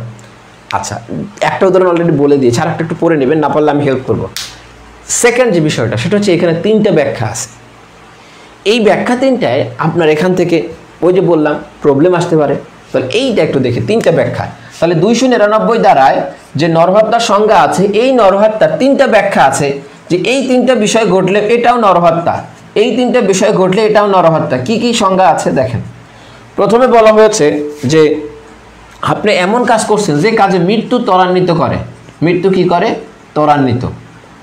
এটার উদাহরণ অলরেডি দিয়েছে একটা, যে উনি মারা যাবে আপনি জানেন, কিন্তু আপনি কাজটা করছেন কি, যে আপনি চিন্তা করেন যে উনি তো কালকে মারা যাবে। ধরেন একজন ব্যক্তি খুব অসুস্থ, ধরেন আপনার, ফর এক্সাম্পল আপনার কথা বলবো না, এর দাদা খুব অসুস্থ, এখন এর দাদার কাছ থেকে কিছু সম্পত্তি পাবে, ওর দাদা ডাক্তার বলছে যে 2 দিন পরে মারা যাবে। এখন এর চিন্তা করলো যে সম্পত্তিটা তো আগে নেওয়া দরকার, 2 দিন পরে যদি মারাই যাবে আগেই মেরে ফেলি।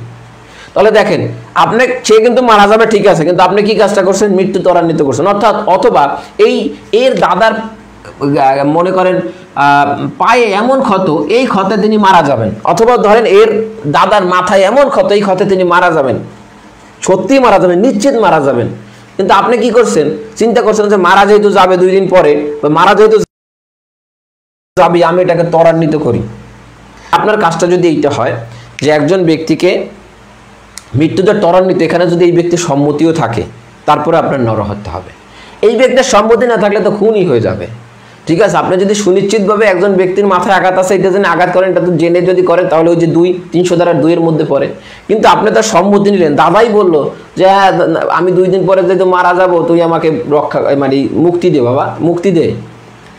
ওই যে উদাহরণ দিলাম যে একজন ব্যক্তির শ্বাসনালী এখানে কেটে গেছে, তিনি আপনাকে বলছেন যে আমাকে তার সম্মতি নিয়ে আপনি কাজটা করেছেন, তো এই কাজটা কি হবে?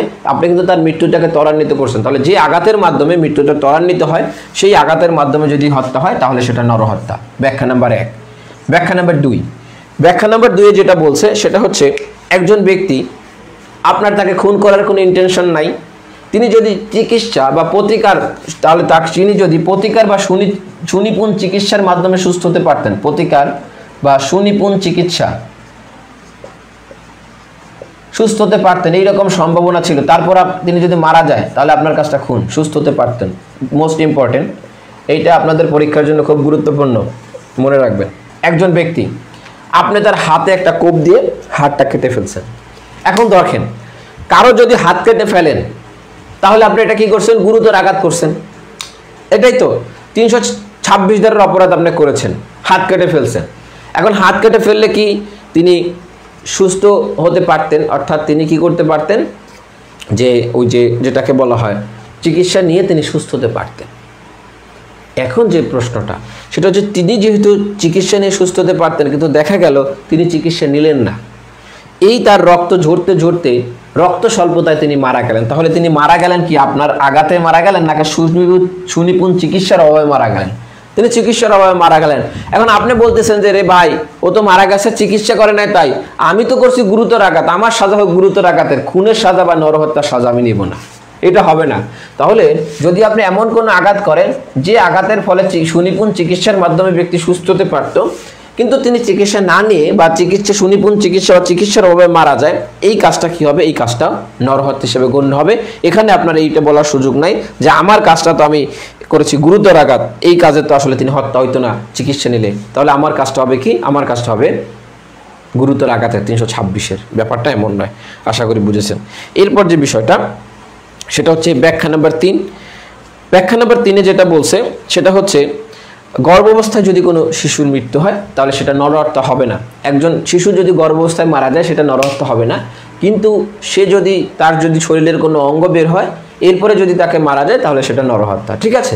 তাহলে এক্সেপশন 3 না, এক্সপ্লানেশন 3 এটা ইম্পর্টেন্ট না, এক্সপ্লানেশন 2 খুব বেশি গুরুত্বপূর্ণ। এখান থেকে এই ধরনের আমি যেটা বললাম এই ধরনের প্রবলেম বানিয়ে দিতে পারে। আপনার যদি আইডিয়া না থাকে তাহলে কিন্তু আপনি ঠিকই 326 দ্বারা অ্যান্সার করে আসবেন। ঠিক আছে? তাহলে এখন আমরা দেখব 300 ধারা নিয়ে কথা বলবো। 300 ধারা যে বিষয়টা দেখব, 300 ধারার এক্সেপশনগুলো নিয়ে কথা বলবো। তাহলে 300 ধারায় অপরাধ হতে হলে 4টা উপাদান থাকতে হবে। এখন আমরা দেখব 300 ধারার এক্সেপশন নিয়ে দেখব। আচ্ছা, কূপের উপরে ঝোপঝাড় দিয়ে ঢেকে রাখছিল কেহ, সেখানে পড়ে গেলে কি হবে? এটা কূপের উপরে, এটা নরহত্যা হবে। এটা 299 ধারার 1 নাম্বার উদাহরণ। এখানে বলেই দেওয়া আছে এটা নরহত্যা হবে। কেন নরহত্যা হবে জানেন? এখানে সম্ভাবনার কারণে, এই যে কাজটা ঝোপে যে ঢেকে রাখছে এই কাজের, এটা তো যে কাজটা, এই কাজটা একটা সম্ভাবনা ছিল মৃত্যু ঘটানোর, মৃত্যুর সুনিশ্চিত বা মৃত্যুর যে প্রবল সম্ভাবনা এই রকমের কিছু ছিল না।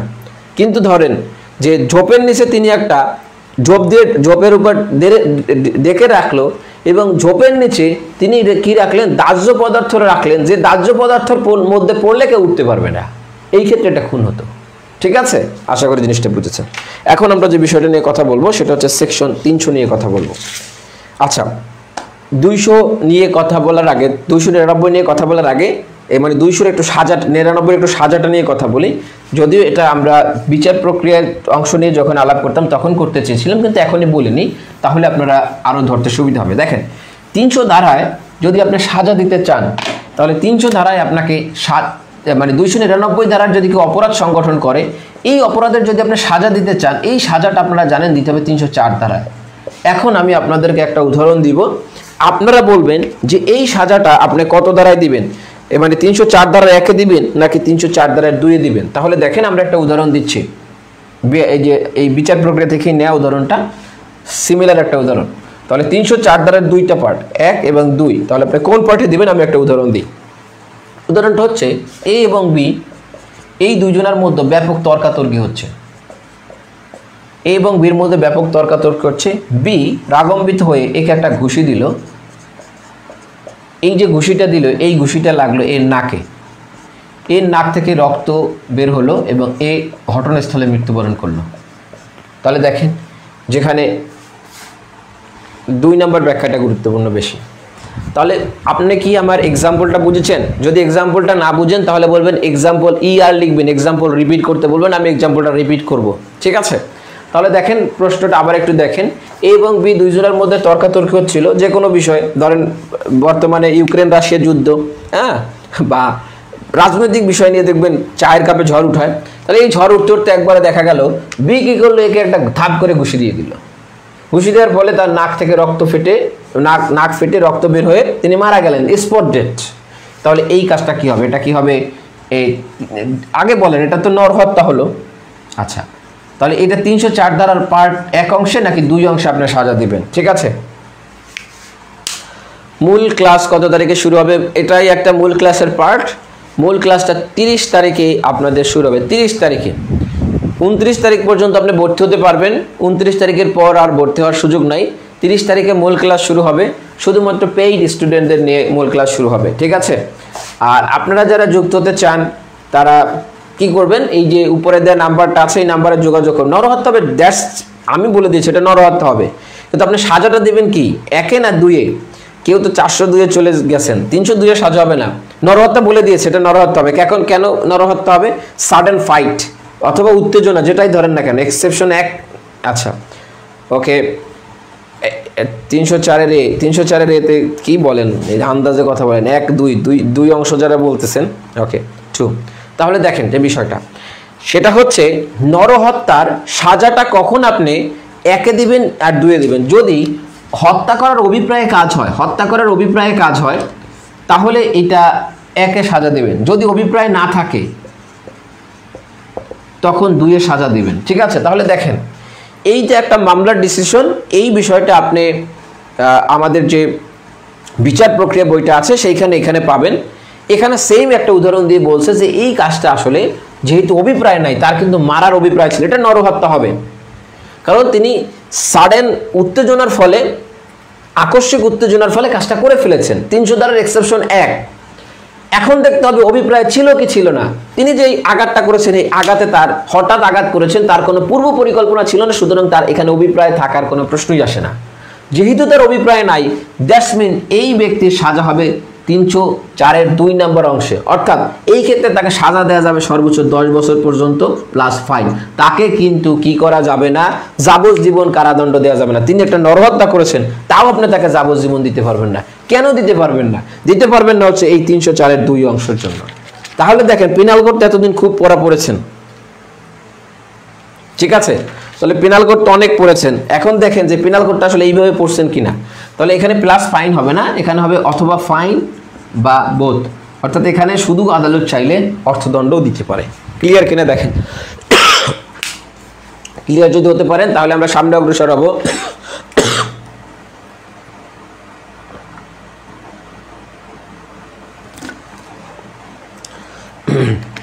আবার বলি, আপনারা যারা যুক্ত হয়েছেন ক্লাসটা এতক্ষণ পর্যন্ত কেমন লাগলো জানিয়ে ফেলবেন।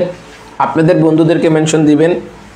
সিআরপিসি সাজেশন দিয়ে দেবো, সব কিছু সাজেশন থাকবে, সব কিছু এরকম টপিক ধরে আলাপ হবে, কোনো সমস্যা নাই। শুধু 45 ডেজের প্যাকেজে যুক্ত হতে হবে, এই কাজ। আপনার কাজ হচ্ছে 45 ডেজের প্যাকেজে যুক্ত হয়ে যেগুলো বলবো সেইগুলো অনুসরণ করে, আর কোনো কাজ নেই। এরপর যে বিষয়টি নিয়ে আমরা কথা বলবো সেটা হচ্ছে, এখন আমরা চলে যাব খুনের 300 ধারায় দেখছি খুনের 4টা উপাদান আছে। খুনের 4টা উপাদান, এই 4টা উপাদানের মধ্যে অলরেডি ইম্পর্টেন্ট উদাহরণগুলো আমি বলে দিয়েছি যে 4টা উপাদানের মধ্যে কি কি লাগবে। বিষয়টা হচ্ছে ইন্টেনশন ছিল কি না। আচ্ছা, ক্লিয়ার না? দেখেন যে কাজটা হয়েছে, এই কাজটায় আপনার কাউকে হত্যার ইন্টেনশন ছিল কি না। যদি হত্যার ইন্টেনশন থাকে বা হত্যার অভিপ্রায় থাকে, মনোযোগ দেন, পড়াশোনা তো করেন না এতদিন এইভাবে, এই কারণে ক্লিয়ার হচ্ছে না। 304 ধারায় যদি অভিপ্রায় থাকে তাহলে হবে 304-এর প্রথম অংশে আপনাকে যাবজ্জীবন কারাদণ্ড দেওয়ার সুযোগ আছে। অভিপ্রায় নাই, হত্যা হয়েছে কিন্তু হত্যার অভিপ্রায় ছিল না, তাহলে দ্বিতীয় অংশে আপনাকে সাজা দেওয়া যাবে। এই ক্ষেত্রে সাজা হবে সর্বোচ্চ 10 বছর। এবার কি বুঝতে পেরেছেন? যারা বুঝতে পারেন নাই, রানী আপু আপনি বুঝতে পেরেছেন কিনা? আচ্ছা, আপনাদের ফ্রেন্ডদেরকে মেনশন দিবেন, লাইভটা শেয়ার করে দিবেন। যারা শেয়ার দিয়ে ডান লিখবেন, ডান লিখলে শেয়ার করলে আপনার একটা নোট জেতার সুযোগ আছে, আমাদের যে স্পেশাল হ্যান্ড নোটটা। আমি 20 জন বন্ধুকে আজ বলছি, জয়, থ্যাংক ইউ। ওকে, বন্ধুদেরকে মেনশন দিচ্ছেন, Shahid Azad, thank you. Share দিবেন, শেয়ার দিয়ে ডান লিখবেন। আর আপনারা যারা 45 ডেজের প্যাকেজে যুক্ত হতে চান, হ্যাঁ ইনশাল্লাহ খুব ভালোভাবে, ডোন্ট ওয়ারি, খুব ভালোভাবে শেষ করতে পারবো। হ্যাঁ, উদ্দেশ্য প্রধান বিষয়, অভিপ্রায়। ওকে, থ্যাংক ইউ, বুঝতে পেরেছেন। ওকে, তাহলে ঠিক আছে, আমরা চলে যাই পরের বিষয়টা। 300 ধারায় 4টা উপাদান আছে। 4টা উপাদানের মধ্যে এখন আমাদের দেখতে হবে এখানে 5টা এক্সেপশন আছে। এই 5টা এক্সেপশনের আপনি খুন হয়েছে, আপনার হত্যা হয়েছে, কিন্তু এই হত্যা যদি 5টা এক্সেপশনের মধ্যে পড়ে তাহলে এটার হত্যা খুন থাকলো না, এটা হয়ে গেল নরহত্যা। এই এক্সেপশন 5টা একটু দেখি। তাহলে এক্সেপশন 5টা দেখি। এক্সেপশন নাম্বার 1, এখানে মনোযোগী হতে হবে। ওই যে আপনারা একটু আগে বলছেন এতদিন, একজন বলছে সিসি এতদিন কি পড়লাম, ঠিক আছে। আচ্ছা, ওই যে এতদিন পড়েছেন, যে আপনার কি পড়েছেন, যে ওই একটু আগে যে বললেন যে 5 আর 3 8, এই আগে তো 3টা শিখছেন, এখন একটু 5টা শেখেন। তাহলে এখন আমরা দেখি যে 5টা, এই 5টা যদি কার্য থাকে তাহলে এই 5টা কার্য যদি হয় তাহলে এই কাজটা খুন হবে না, এই কাজটা হবে নরহত্যা। কি কি কাজ? প্রথমে বলছে যে যে কাজটা করেছেন এই কাজটা যদি আপনি গুরুতর এবং আকস্মিক, দুইটা কথা, একটা হচ্ছে গুরুতর এবং আকস্মিক উত্তেজনার ফলে করে ফেলেন, তাহলে এই কাজটা হবে কি, এই কাজটা হবে নরহত্যা। তাহলে আপনি কাউকে হত্যা করেছেন, হত্যাটা করেছেন গুরুতর এবং আকস্মিক উত্তেজনা, দুইটা উপাদান থাকতে হবে, হতে হবে গুরুতর এবং আকস্মিক। অর্থাৎ আপনাকে এই ধারায় অনেকগুলো মামলা হয়েছে, অনেকগুলো মামলা পাবেন আপনি, এই বইতেও পাবেন। প্রথম যে বিষয়টা সেটা হচ্ছে যে কারণে আপনি হত্যাটা করেছেন সেটা গুরুতর কিনা। যেমন একজন ব্যক্তির ওয়াইফকে একজন সন্ত্রাস আটকাই রাখলেন এবং তার ওয়াইফ ফোন দিয়ে বললেন আমাকে আটকাই রেখেছে, অবৈধভাবে আমাকে আটকিয়ে রেখেছে, আমাকে মারধর করতেছে, তুমি আমাকে বাঁচাও। ওই লোক গিয়ে ওই লোককে গুলি ছুড়ে মেরে ফেললেন। কাকে মেরে ফেললেন? যিনি আটকাই রাখছেন। এই কাজটা কি হবে? বলছে এই কাজটাই এক্সেপশন 1-এর মধ্যে পড়ছে। ঠিক আছে, ঠিক আছে। এখন ধরেন উত্তেজিত করলো, আচ্ছা উত্তেজিত করার জন্য উত্তেজিত করলো, উত্তেজিত হলো, উত্তেজিত যে হয়েছে, উত্তেজিত হওয়ার পরে তার ইন্টেনশন এখানে মেইন। এখানে উত্তেজিত কে করলো, কে হলো, দ্যাটস নট ফ্যাক্ট। ফ্যাক্ট হচ্ছে আপনার অভিপ্রায়টা আছে কিনা। কামরুল শেখ, এইটা বুঝতে হবে যে অভিপ্রায় আছে কিনা। এখানে অভিপ্রায় ছিল না, আমি উত্তেজিত একজনকে একটা ঘুষি মারলাম, অভিপ্রায় ছিল, কিন্তু আমি উত্তেজিত হয়েছি, উত্তেজিত হয়ে আমার চাকু ধার দিয়ে তাকে গিয়ে মারলাম, এখানে অভিপ্রায় আছে। ঠিক আছে, তাহলে দেখেন সেটা হচ্ছে গুরুতর এবং আকস্মিক যদি হয়। আরও একটা মামলার রেফারেন্স আপনি পাবেন, সেটা হচ্ছে একজন ব্যক্তির ওয়াইফ একটা অবৈধ সম্পর্ক করে, লোকটা এসে ঘরের ভিতর তাৎক্ষণিক দেখে ফেলে দুইজনকে মেরে ফেলায়। বলছে এটা হচ্ছে নরহত্যা হবে, এটা খুন হবে না, কারণ তিনি আকস্মিক উত্তেজনার ফলে কাজটা করেছেন। কিন্তু দেখা গেল যে আপনার ওয়াইফের সাথে একজনের অবৈধ সম্পর্ক আছে, আপনি জেনেছেন, 3 দিন যাবত আপনি জেনেছেন, 4র্থ দিন আপনি এটা করেছেন। তাহলে একটা বিষয় মনে রাখতে হবে, যদি একটা কাজ বারবার হয়, একটা উত্তেজনার বিষয় যদি বারবার হয় তাহলে সেই উত্তেজনাটা আর আকস্মিক থাকে না। যদি বারবার হয় তাহলে সেই উত্তেজনাটা কি থাকে না, আর আকস্মিক থাকে না। আপনি 6 মাস যাবত জানেন যে আপনার ওয়াইফ একটা লোকের সাথে অবৈধ সম্পর্কে আছে, ঠিক আছে, আপনি 6 মাস পরে গিয়ে তাকে ই করলেন, তাহলে এই কাজটার আকস্মিকতার মধ্যে নাই।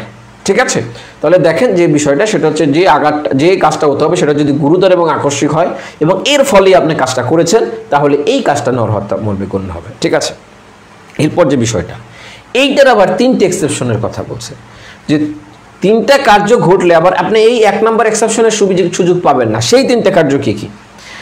প্রথমে যে বিষয়টা বলেছে সেটা বলেছে যদি দেখা যায় যে এটাকে আপনি একটা ক্ষতির অজুহাত হিসাবে ব্যবহার করতে চাচ্ছেন, অর্থাৎ আপনার অজুহাত হিসাবে ব্যবহার করে আপনি এই কাজটা করতে চাচ্ছেন, অজুহাত হিসাবে ব্যবহার করে, তাহলে আপনি যে কাজটা হয়েছে এই কাজটা অতটা আপনাকে উত্তেজিত করে নাই, কিন্তু আপনি একটা অজুহাত হিসেবে ব্যবহার করে একজনকে মেরে ফেলছেন, তাহলে এটা কিন্তু খুনই হবে। যেমন আপনি জানতেন যে আপনার মালামাল একজন ব্যক্তি চুরি করেছেন, ধরেন আপনার ওয়াইফের মালামাল একজন ব্যক্তি চুরি করে, অথবা ধরেন এই যে আগের যে উদাহরণটা, এইটা সহজ বুঝবেন। আপনি জানতেন যে আপনার ওয়াইফের সাথে একজনের খারাপ সম্পর্ক আছে এবং তিনি তার সাথে আপনার বাসায় আসেন, এটা আপনি জানেন, আপনি 2 দিন দেখেছেন। দ্যাট মিনস কি, যে আপনি 3য় দিন যখন দেখলেন তখন তাকে হত্যা করা মানে হচ্ছে এটাকে আপনি অজুহাত হিসেবে ব্যবহার করতে চান। তাহলে কোনো কাজ আপনি অজুহাত হিসেবে ব্যবহার করতে চান কি চান না, that's depend on the situation, অর্থাৎ পরিস্থিতিটা কি এবং আপনার পূর্বের এবং যে পরের কার্যপ্রণালীটা কি, এইটা দেখলে বোঝা যাবে যে আপনি এটাকে অজুহাত হিসেবে ব্যবহার করতে চান কিনা। তাহলে আপনি যদি কোনো উত্তেজনাকে অজুহাত হিসেবে ব্যবহার করতে চান তাহলে কিন্তু এটা খুনই হবে। যেমন আপনাকে উত্তেজনা দিল ক, আপনি কি হচ্ছেন কয়ের ভাইয়ের উপর খেপা, উত্তেজনা দিল কে, ক, আপনি কয়ের ভাইকে কি হত্যা করে ফেললেন। বা কয়ের ভাইকে মেরে ফেললেন, তাহলে এটাকে আপনি কি কয়ের উত্তেজনাটা কয়ের ভাইয়ের উপর ডাইভার্ট করলেন, আপনি তার উপর ব্যক্তিগতভাবে খাপা, তাহলে এটাও কি চাচ্ছেন, আপনি একটা অজুহাত হিসেবে ব্যবহার করতে চাচ্ছেন। তাহলে যে কাজটা আপনি অজুহাত হিসেবে ব্যবহার করতে চাইবেন সেই কাজটা কিন্তু আপনার কি হবে, সেই কাজটা আপনার হচ্ছে খুন হয়ে যাবে, অর্থাৎ অজুহাত হিসাবে এইটা সুযোগ নেওয়া যাবে না।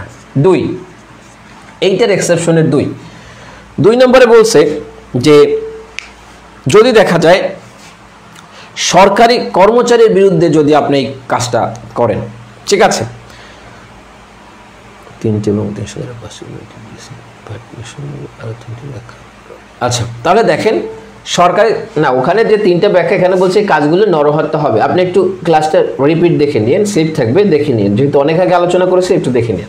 তাহলে দেখেন 2 নম্বরে যে বিষয়টা বলেছে, 2 নম্বরে বলা হয়েছে যে আপনার সরকারি যে কর্মচারী আছে সেই সরকারি কর্মচারীর কাজে কি হলেন, উত্তেজিত হয়ে কাজটা করলেন, এইটার সুযোগ আপনি পাবেন না।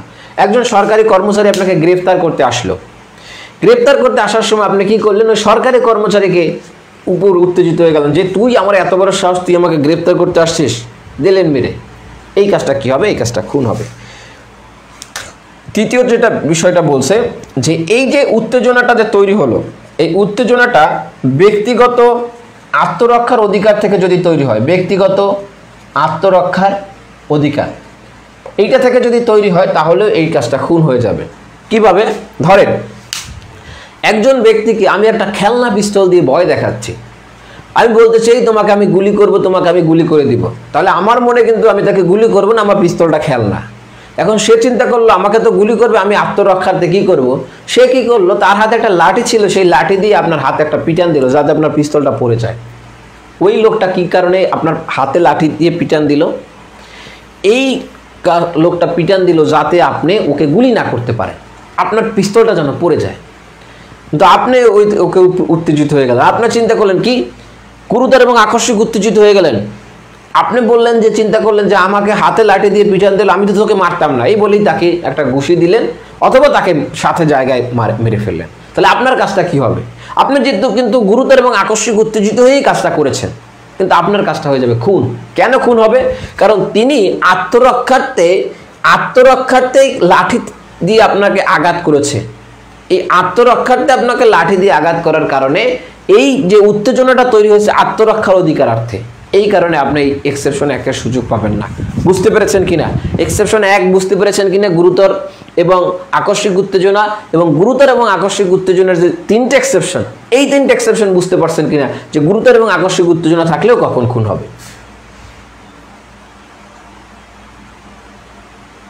ক উত্তেজিত করে, খ উত্তেজিত হয়, ক আপনার এক্সাম্পল দিয়ে বুঝতে পারতেছেন আমি, ক উত্তেজিত করে, খ উত্তেজিত হয় হলো, ক আঘাত করে, কিন্তু ককে গুলি করে, এটা খুন হবে। দেখতে হবে গুলি করার মতো এখানে পরিস্থিতি তৈরি হলো কিনা, ঠিক আছে, আপনাকে প্রত্যেকটা সিচুয়েশন বুঝতে হবে যে গুলি করার মতো পরিস্থিতি তৈরি হচ্ছে কিনা। আপনি উত্তেজিত হইলেন, বাড়িতে যেয়ে গুলি নিয়ে আসলেন, ঠিক আছে, এটা কিন্তু আর আপনার যেটাকে বলা হয় এটা কিন্তু আকস্মিক উত্তেজনার থাকলো না, এটা পূর্ব পরিকল্পনার মধ্যে চলে গেল, ঠিক আছে। আপনার এটা একদম সাডেনলি হতে হবে যে আপনি এমন একটা পরিস্থিতি দেখেছেন যেখানে নিয়ন্ত্রণ হারাই ফেলাইতেছেন, এইরকম পরিস্থিতি হবে। আচ্ছা, কোনটা বুঝেন নাই, কোনোটাই যদি না বুঝেন তাহলে বলতে হবে বুঝি নাই কোনটা, 1, 2 নাকি 3, কোনটা বুঝেন না সেটা আগে বলেন, আগে একটু নিজে পড়াশোনা করে আসতে হবে, তাহলে বুঝতে সহজ হবে। আচ্ছা, তারপরে বলি যেটা বুঝেন না স্পেসিফিক মেনশন দিবেন, আমি সেটা রিপিট করব, দ্রুত মেনশন দিতে হবে। আচ্ছা, আপনারা রিটেন বুস্টার সম্পর্কে জানতে চেয়েছেন, আচ্ছা 3টা আবার বলবো, 3 নাম্বার, ওকে থ্যাংক ইউ, 3টা বলবো। রিটেন বুস্টার সম্পর্কে জানতে চেয়েছেন, রিটেন বুস্টার 30 তারিখ থেকে শুরু হবে, আপনি 29 তারিখ পর্যন্ত ভর্তি হতে পারবেন। এখানে আপনি মডেল টেস্ট দেওয়ার সুযোগ পাবেন, লিখিত নোট পাবেন, মুসাবিদার ফরম্যাট পাবেন, মুসাবিদার ক্লাস পাবেন, আপনি হচ্ছে রিভিউ ক্লাস পাবেন, সলভ ক্লাস পাবেন, টোটাল নিয়ে একটা প্যাকেজ, অর্থাৎ আপনার প্রস্তুতি নেওয়ার জন্য যে সকল উপাদান দরকার সব এখানে পেয়ে যাবেন।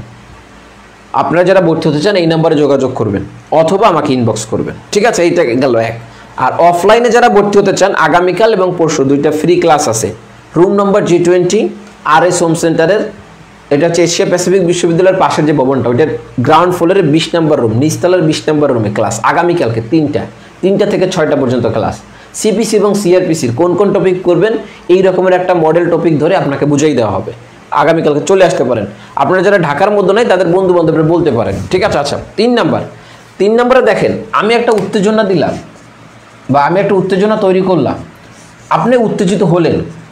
এই যে উত্তেজিতর যে বিষয়টা, এটা হচ্ছে সেলফ ডিফেন্স থেকে হয়েছে। সেলফ ডিফেন্স মানে আমার যে কাজের ফলে উত্তেজিত আপনি হয়েছেন, আমি এই কাজটা কি করছি, সেলফ ডিফেন্সের ফলে করেছি বা সেলফ ডিফেন্সের ফলে বাধ্য হয়েছি।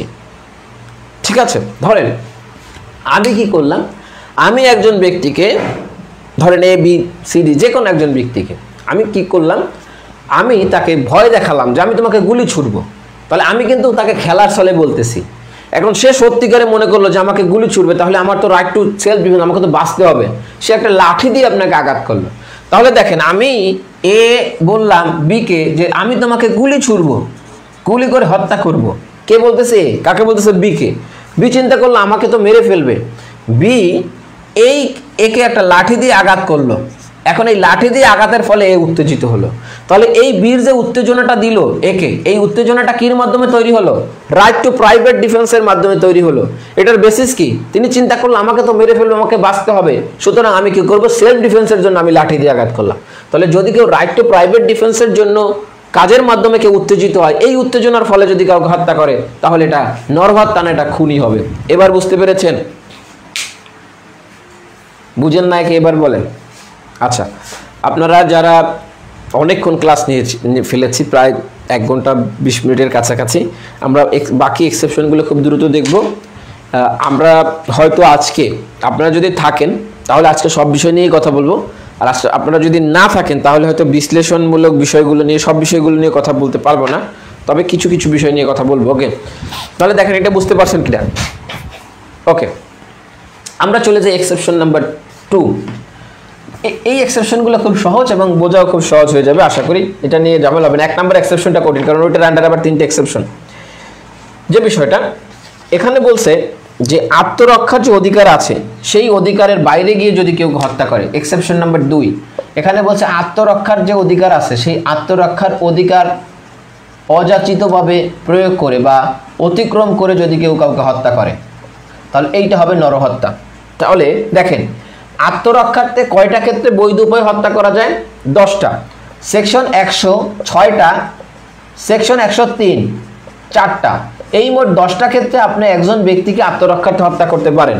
এই 10টা ক্ষেত্রের বাইরে আপনি যদি কাউকে হত্যা করেন আত্মরক্ষার্থের অজুহাত দিয়ে, তাহলে এটা কি হয়ে যাবে? এটা হয়ে যাবে নরহত্যা, এটা খুন হবে না। তাহলে দেখেন যদি আপনি আত্মরক্ষার্থে 10টা ক্ষেত্রে হত্যা করতে পারেন, এই 10টা ক্ষেত্রের বাইরে যদি কোনো হত্যা হয়ে যায় তাহলে সেটা কি হবে? সেটা নরহত্যা হয়ে যাবে, সেটা খুন হবে না। তাহলে বোঝা গেল। এরপর দেখেন যে বিষয়টা, সেটা হচ্ছে এক্সেপশন নাম্বার 3। এক্সেপশন নাম্বার 3 বলছে যে সরকারি কর্মচারী অথবা সরকারি কর্মচারীকে সাহায্যকারী ব্যক্তি যদি তার যে ক্ষমতা আছে আইনত, সেই আইনত ক্ষমতা অতিক্রম করে হত্যা করে ফেলে। এক্সেপশন নাম্বার 2 না বুঝলে কমেন্ট করবেন। এক্সেপশন নাম্বার 3 সরকারি কর্মচারী, এই সরকারি কর্মচারীর আইনত যে ক্ষমতা আছে বা সরকারি কর্মচারীকে যিনি সাহায্য করে তার যে আইনত ক্ষমতা আছে, এই আইনত ক্ষমতার বাইরে গিয়ে যদি কাউকে হত্যা করে, তাহলে দেখেন একজন সরকারি কর্মচারী, ধরেন একজন পুলিশ কাউকে গ্রেফতার করতে গিয়ে হত্যা করতে পারবে না। কখন তাকে গ্রেফতার করতে গিয়ে হত্যা করতে পারবে? আইনে বলেছে যদি ওই ব্যক্তি মৃত্যুদণ্ড বা যাবজ্জীবন কারাদণ্ডের আসামি হয় তাহলে তাকে হত্যা করতে পারবে। অর্থাৎ তিনি যদি মৃত্যুদণ্ডের আসামি হয় তাহলে তাকে কি করা যায়? হত্যা করা যায়। তাহলে একজন ব্যক্তি মৃত্যুদণ্ডের আসামি না, চুরির আসামি, চোর, 380 ধারার আসামি, তাকে আপনি গ্রেফতার করতে গিয়ে হত্যা করে ফেলেছেন। অর্থাৎ এমনভাবে আপনি তাকে জাপটাই ধরছেন, তিনি শ্বাসরুদ্ধ হয়ে মারা গেল। তাহলে এই যে মারাটা গেল, আপনি তো এইভাবে তাকে মারতে পারেন না। তাহলে এই যে মারাটা গেল, অর্থাৎ সরকারি কর্মচারী বা তাকে যিনি সাহায্য করলে তাকে আইনত যে ক্ষমতা আছে, এই আইনত ক্ষমতার বাইরে গিয়ে যদি কোনো কাজ করে থাকে তাহলে এই কাজটা হয়ে যাবে নরহত্যা, এটা খুন হবে না। এক্সেপশন 2, এক্সেপশন 3 বোঝা গেল কিনা জানাবেন। যেটা বুঝেন নাই জাস্ট কমেন্ট ইট, আমি আবার বলবো। Exception number 4। এক্সেপশন নাম্বার 4-এ বলছে যে যে ক্ষেত্রে আপনি মৃত্যুটা ঘটছে সাডেন ফাইটের ফলে, সাডেন ফাইট অর্থাৎ হঠাৎ মারামারি, হঠাৎ হাতাহাতি, ঠিক আছে, যে কোনো কারণে হঠাৎ দুজনের মধ্যে মারামারি শুরু হলো। এখন মারামারির সময় তো আর আপনি আর লক্ষ্য রাখেন না কোথায় কার ঘুষি পড়ে, রাখেন দুজনের মধ্যে হাতাহাতি হচ্ছে, একজন আরেকজনকে ঘুষি দিল, নাক দিল ফাটাইয়া, নাক বরাবর ঘুষি পড়লো, জায়গায় মারা গেল। তাহলে যদি সাডেন ফাইটের ফলে কোনো কার্য হয়ে যায়, এই সাডেন ফাইট মনে রাখতে হবে এইটার মধ্যে কোনো বিরতি থাকবে না। আপনার মধ্যে এখন আমার মারামারি হলো, কিছুক্ষণ পরে আমি বাড়ি থেকে একটা রান্দা নিয়ে এসে আপনাকে কোপ দিলাম, এটা কিন্তু খুনই হয়ে যাবে। তাহলে এটার মধ্যে বিরতি থাকবে না, সময়ের এবং পরিস্থিতি পরিবেশ এই রকমের থাকতে হবে যে এটা হঠাৎ মারামারির ফলে হয়েছে, ইন্টেনশনালি হয় নাই। তাহলে সাডেন ফাইটের ফলে যদি এই রকমের কোনো কার্য সংগঠন হয় তাহলে সেটা নরহত্যা হিসেবে গণ্য হবে। এক্সেপশন নাম্বার 5, এখানে যে বিষয়টা বলছে, এখানে বলছে যার মৃত্যু ঘটানো হয়েছে তার বয়স যদি 18 অধিক হয়, তিনি যদি ইচ্ছায় মৃত্যুবরণ করে বা ইচ্ছায় মৃত্যুর ঝুঁকি নেয়, তাহলে তার বয়স কি 18+, তিনি কি করলো, ইচ্ছাকৃতভাবে মৃত্যুর ঝুঁকি নিচ্ছে, ইচ্ছাকৃতভাবে মৃত্যুর ঝুঁকি নেয় বা ইচ্ছাকৃতভাবে মৃত্যু ঘটাতে বলে, আপনি সেই কাজটা করেছেন। যেমন আমরা একটা উদাহরণ দিলাম, একজন ব্যক্তি যুদ্ধের ময়দানে, ওই যে প্রথম শুরুতে বলেছিলেন, একজন ব্যক্তি যুদ্ধের ময়দানে কি করলো, তার যে এই যে শ্বাসনালী এটা আলাদা হয়ে যাচ্ছিল, তার একটু পরে তিনি মারা যাবেন, তার খুব কষ্ট হচ্ছিল, তিনি আপনাকে বললেন যে ভাই আমাকে এই আযাব থেকে মুক্তি দাও, আমাকে মেরে ফেলো, আপনি তাকে কি করলেন, এইটা আলাদা করে দিলেন।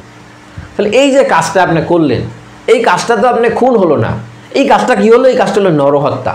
কেন নরহত্যা হলো, কারণ 18 বছরের বয়স্ক বেশি এবং তিনি কি নিয়েছেন, তার মৃত্যুর ঝুঁকি নিয়েছেন, আপনি জাস্ট তাকে পেইড করেছেন। ঠিক আছে, ওকে। 2 নম্বর এক্সেপশনটা বুঝে নেয়। 2 নম্বর এক্সেপশন বলছে আত্মরক্ষার যে অধিকার আছে, এই অধিকার অতিক্রম করে যদি কেউ হত্যা করে, তাহলে দেখেন রাইট টু সেলফ ডিফেন্স 96 থেকে 106, এখানে বলছে রাইট টু সেলফ ডিফেন্সের কথা, অর্থাৎ রাইট টু সেলফ ডিফেন্সে বা আত্মরক্ষার্থে আপনি কারো মৃত্যু পর্যন্ত ঘটাতে পারবেন, এইটার আবার সীমাবদ্ধ টেনে দিয়েছে। সেকশন 100-তে বলছে 6টা ক্ষেত্রে আপনি মৃত্যু ঘটাতে পারেন আপনার শরীর রক্ষার্থে। সেকশন 103-এ বলছে 4টা ক্ষেত্রে আপনি কারো মৃত্যু ঘটাতে পারেন সম্পত্তি রক্ষার্থে। তাহলে মোট ক্ষেত্র হইল কয়টা, 10টা ক্ষেত্রে আপনি আত্মরক্ষার্থে কারো মৃত্যু ঘটাতে পারেন। এতটুকু কি বুঝতে পেরেছেন? তাহলে আপনি কয়টা ক্ষেত্রে কারো আত্মরক্ষার্থে, আপনার আত্মরক্ষার্থে আপনি মোট কয়টা ক্ষেত্রে মৃত্যু ঘটাতে পারেন, কমেন্ট করেন। 10টা। এই যে 10টা ক্ষেত্র আছে, এই 10টা ক্ষেত্র ছাড়া অন্য ক্ষেত্রে যদি আপনি আত্মরক্ষার্থে মৃত্যু ঘটান তাহলে সেটা কি হয়ে যাবে, সেটা খুন হয়ে যাবে। ধরেন আমি একটা উদাহরণ দিই, যে আপনার আত্মরক্ষার্থে আপনার যদি মৃত্যুর হুমকি থাকে আপনার উপর, মানে আপনার যদি হত্যার হুমকি থাকে, গুরুতর আঘাতের হুমকি থাকে, অপহরণের হুমকি থাকে, তাহলে আপনি আত্মরক্ষার্থে কাউকে খুন করে ফেলতে পারেন, হত্যা করে ফেলতে পারেন। কিন্তু আপনাকে একজন ব্যক্তি তিনি কি হচ্ছে, একটা লাঠি নিয়ে আসলো, লাঠি নিয়ে আসে আপনাকে একটা আঘাত করলো, এরপরে আবার সে আঘাতের জন্য লাঠি তুললো। এখন যে লাঠিটা নিয়েছে সেই লাঠিতে আপনার গুরুতর আঘাতের কোনো সম্ভাবনা নেই, সাধারণ আঘাত হতে পারে, কিন্তু আপনি কি করলেন, তাকে হত্যা করে ফেললেন।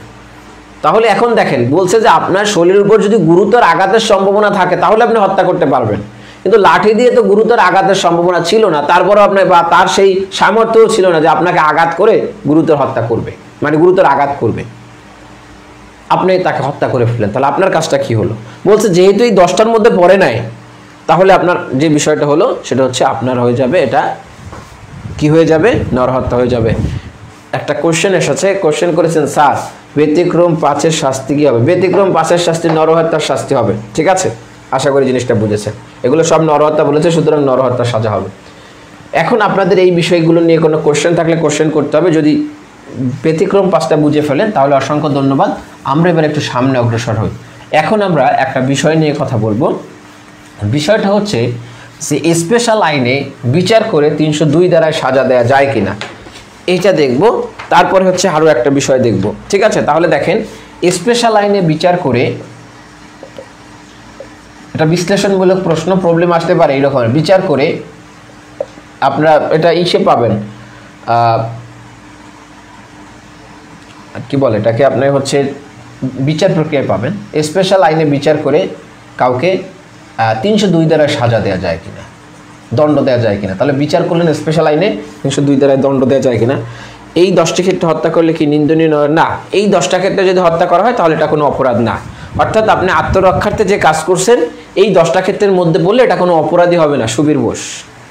ঠিক আছে, জেনারেল এক্সেপশনের মধ্যে পড়ে যাবে, বৈধ হয়ে যাবে কাজটা। আচ্ছা, প্রথম যে দেখাইছিলাম, তাহলে আমি বলি যে আপনার ক্লাসটা একদম শুরু থেকে একটু দেখে, তাহলে বুঝতে পারবেন না। তাহলে স্পেশাল আইনে বিচার করে 302 ধারায় সাজা দেওয়া যায় কিনা বা 302 ধারায় দণ্ড দেওয়ার সুযোগ আছে কিনা, এটা প্রশ্ন, বিশ্লেষণমূলক প্রশ্ন আসতে পারে, প্রবলেম আসতে পারে। এটার একটা উদাহরণ দিই।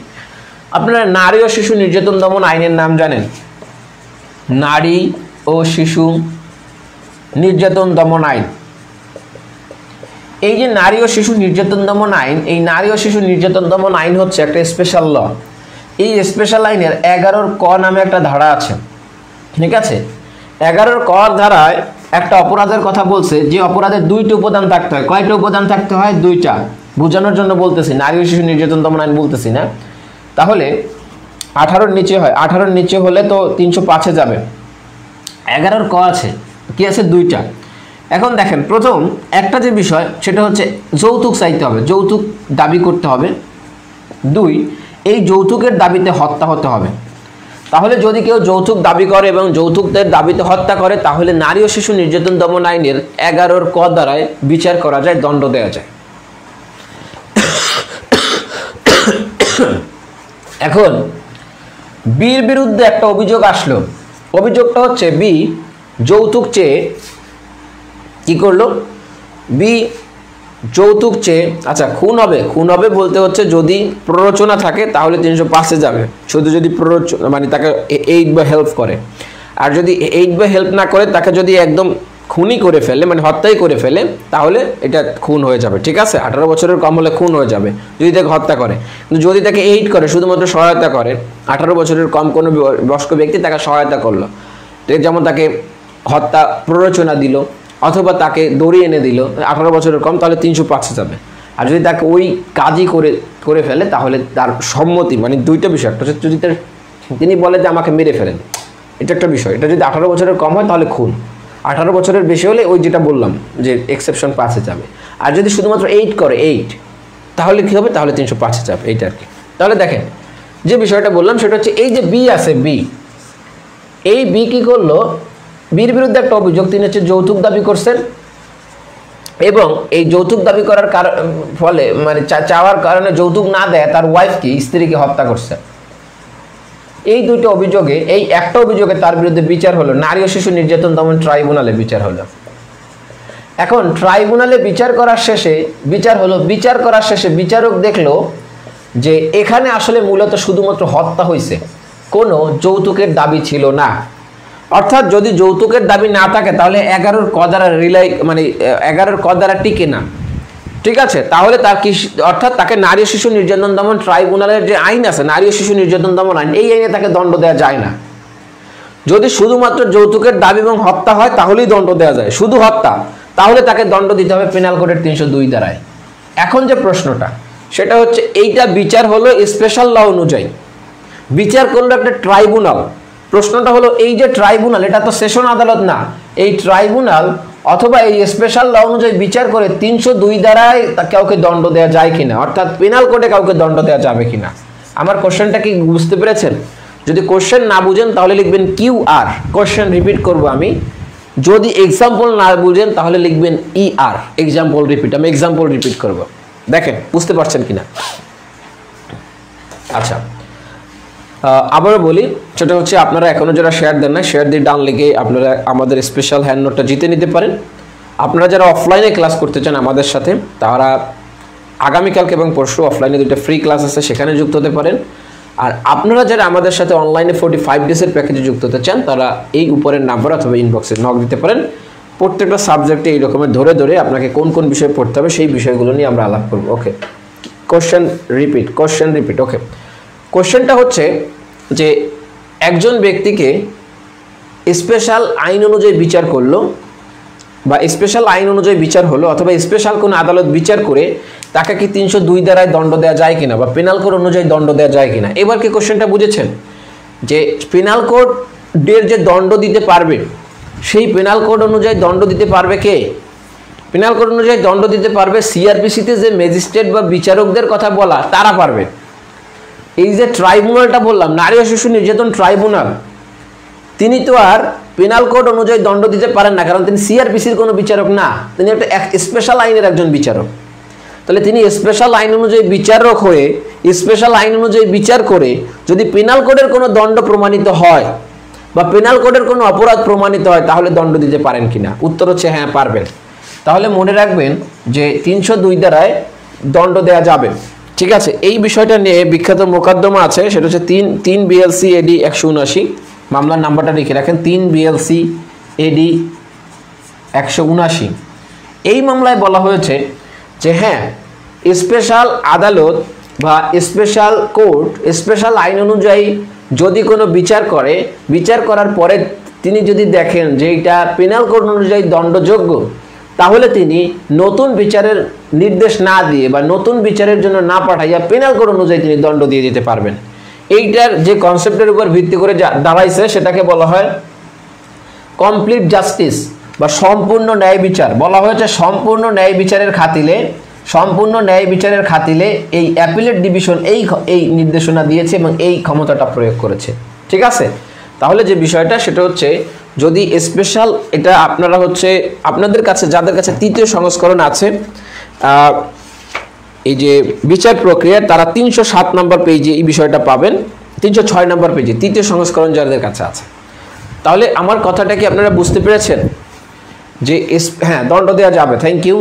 তাহলে কে কে বুঝেন নাই তারা একটু কমেন্টে জানান কে কে বুঝেন নাই, আমি আবার রিপিট করব। তাহলে দেখেন এইখানে বলছে যে একটা অপরাধ স্পেশাল আইন অনুযায়ী বিচার করে এই অপরাধটা যদি দেখা যায় একদম বিচারের শেষে গিয়ে দেখলো এটা পেনাল কোডের অপরাধ হলো, বিষয়টা বোঝা গেল যে স্পেশাল আইন অনুযায়ী বিচার হলো কিন্তু দেখা গেল প্রমাণিত হইলো পেনাল কোডের অপরাধ, তখন নতুন করে আবার বিচারের জন্য না পাঠিয়ে ওই আদালতই দণ্ড দিয়ে দিতে পারবে। কি মামলার মাধ্যমে প্রমাণ হলো 3 BLCAD 179 মোস্ট ইম্পর্টেন্ট। এবং এখানে কি বলছে যে হ্যাঁ এই আদালত, যে আদালত স্পেশাল ল অনুযায়ী যে আদালত এতদিন বিচার করেছে তিনি পেনাল কোড অনুযায়ী 302 ধারায় দণ্ড দেওয়ার সুযোগ আছে। ক্লিয়ার কিনা? কোশ্চেন আছে কিনা? বিশ্লেষণমূলক বিষয়ের অনেকগুলো বিষয় দেখার বাকি। আমাদের মার্ডার এবং কালপাবেল হোমিসাইড নিয়ে আলাপ অনেক বেশি করে ফেলেছি আর কি আলোচনা। ওকে, এটা যদি বোঝা যায় তাহলে একটু আমরা সামনে অগ্রসর হব। আমরা এখন যে বিষয়টা দেখার চেষ্টা করব সেটা হচ্ছে একজন ব্যক্তিকে হত্যা করতে গিয়ে যদি অন্য একজন ব্যক্তি হত্যা হয়ে যায় তাহলে এটা কি হবে, এটা কেমন অপরাধ হবে। ঠিক আছে, এই বিষয়টা নিয়ে একটু কথা বলবো।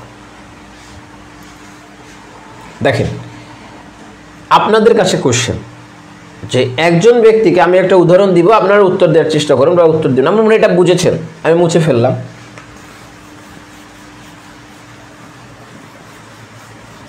আপনারা ক্লাসটা সেফ থাকবে, আবার একটু দেখবেন, আমি দ্রুত একটু আগাচ্ছি। দেখেন যে বিষয়টা নিয়ে দেখবো সেটা হচ্ছে এ নামক একজন ব্যক্তি আছে। এই এ নামক একজন ব্যক্তি তিনি কি করছেন, একটা পিস্তল নিয়ে দাঁড়িয়ে আছেন। এই পিস্তল নিয়ে দাঁড়ানোর কারণ হচ্ছে এই একটা দেয়াল আছে, তিনি জানেন দেয়ালের অপর পাশ থেকে সি আসার কথা। কার আসার কথা? সি এর আসার কথা। এই কারণে তিনি দেয়ালের অন্য পাশে দাঁড়িয়ে আছেন যে সি আসলে কি করবেন, সি আসলে তাকে গুলি করবেন। হ্যাঁ, বিশ্লেষণমূলক যে সকল প্রশ্ন থাকে বা আপনার উদাহরণের বাইরে যে সকল প্রবলেম থাকে এগুলো বিচার প্রক্রিয়া থেকে থাকে, আশা করি বুঝেছেন। গতবার একটা কোশ্চেন আসলো যে আপনার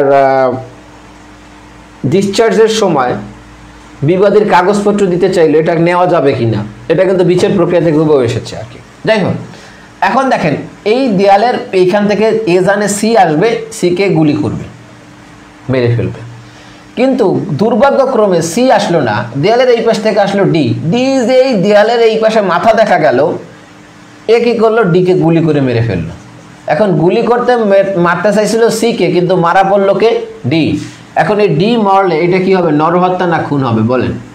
নরহত্যা নাকি খুন? কোশ্চেনটা কি বুঝেছেন? যদি নরহত্যা হয় তাহলে 1, যদি খুন হয় তাহলে 2 কমেন্ট করেন। যদি নরহত্যা হয় আপনার মনে হয় তাহলে 1, যদি খুন হয় তাহলে 2 উত্তর করবে।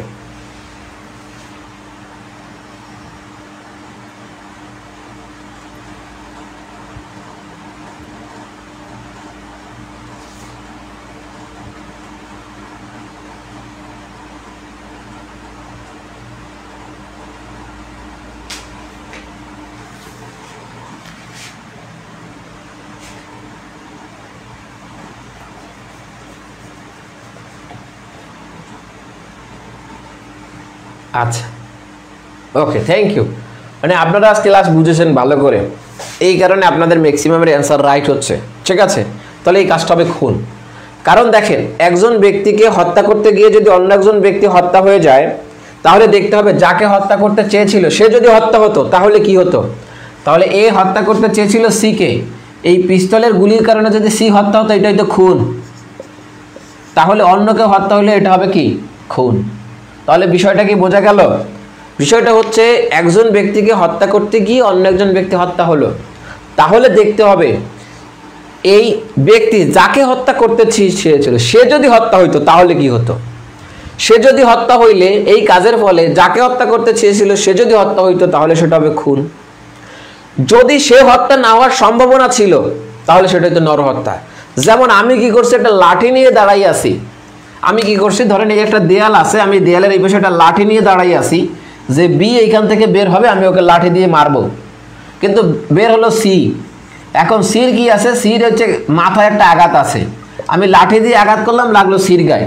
দ্বিতীয় নম্বর উদাহরণ, লাঠি দিয়ে আঘাত করলাম মাথায় লাগলো সির, সি হয়ে কি গেল এখানে হত্যা হয়ে গেল। তাহলে এই কাজটা কি হবে, বলছে এই কাজটা নরহত্যা হবে, কারণ লাঠি দিয়ে আঘাত করলে বি যদি হত্যা হতো তাহলে এই কাজটা হতো নরহত্যা।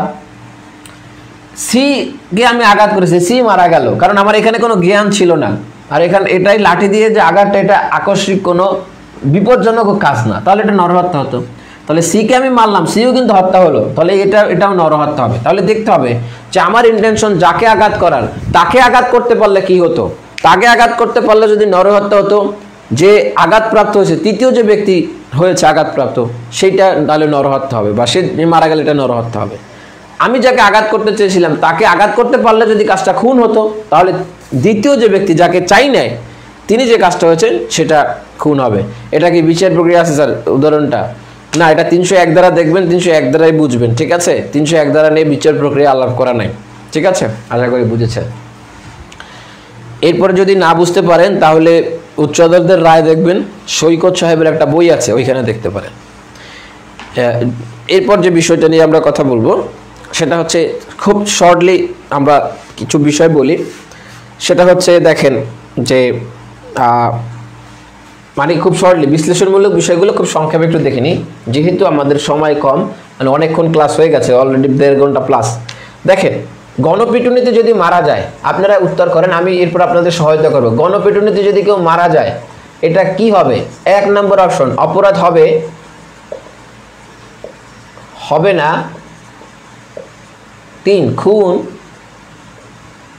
4 নরহত্যা। এটা কি অপরাধ হবে গণপিটুনিতে যদি মারা যায়? ঠিক আছে,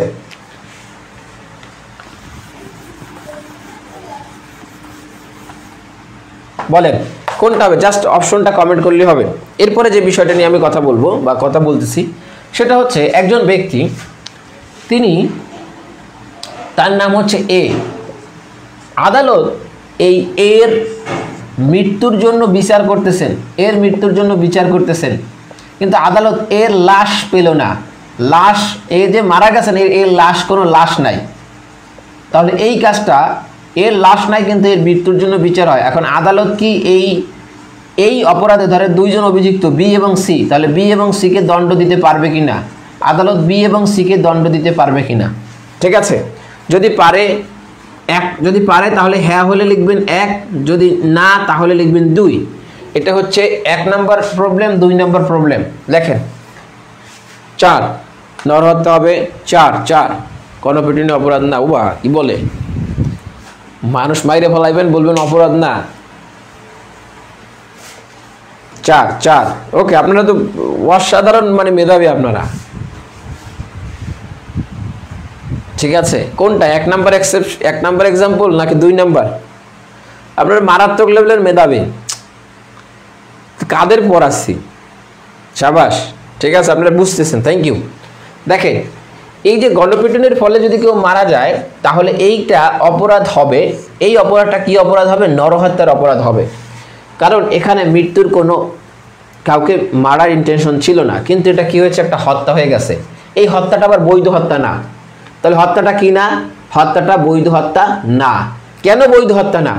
বৈধ হত্যা না এই কারণে, কারণ আপনার হচ্ছে এই গণপিটুনি দেওয়ার আইন আপনার হাতে তুলে নেওয়ার কেউ অধিকার দেয় নাই, সুতরাং এটা বৈধ হত্যা না। সুতরাং যেহেতু এটা বৈধ হত্যা না, সুতরাং এটা কি হবে?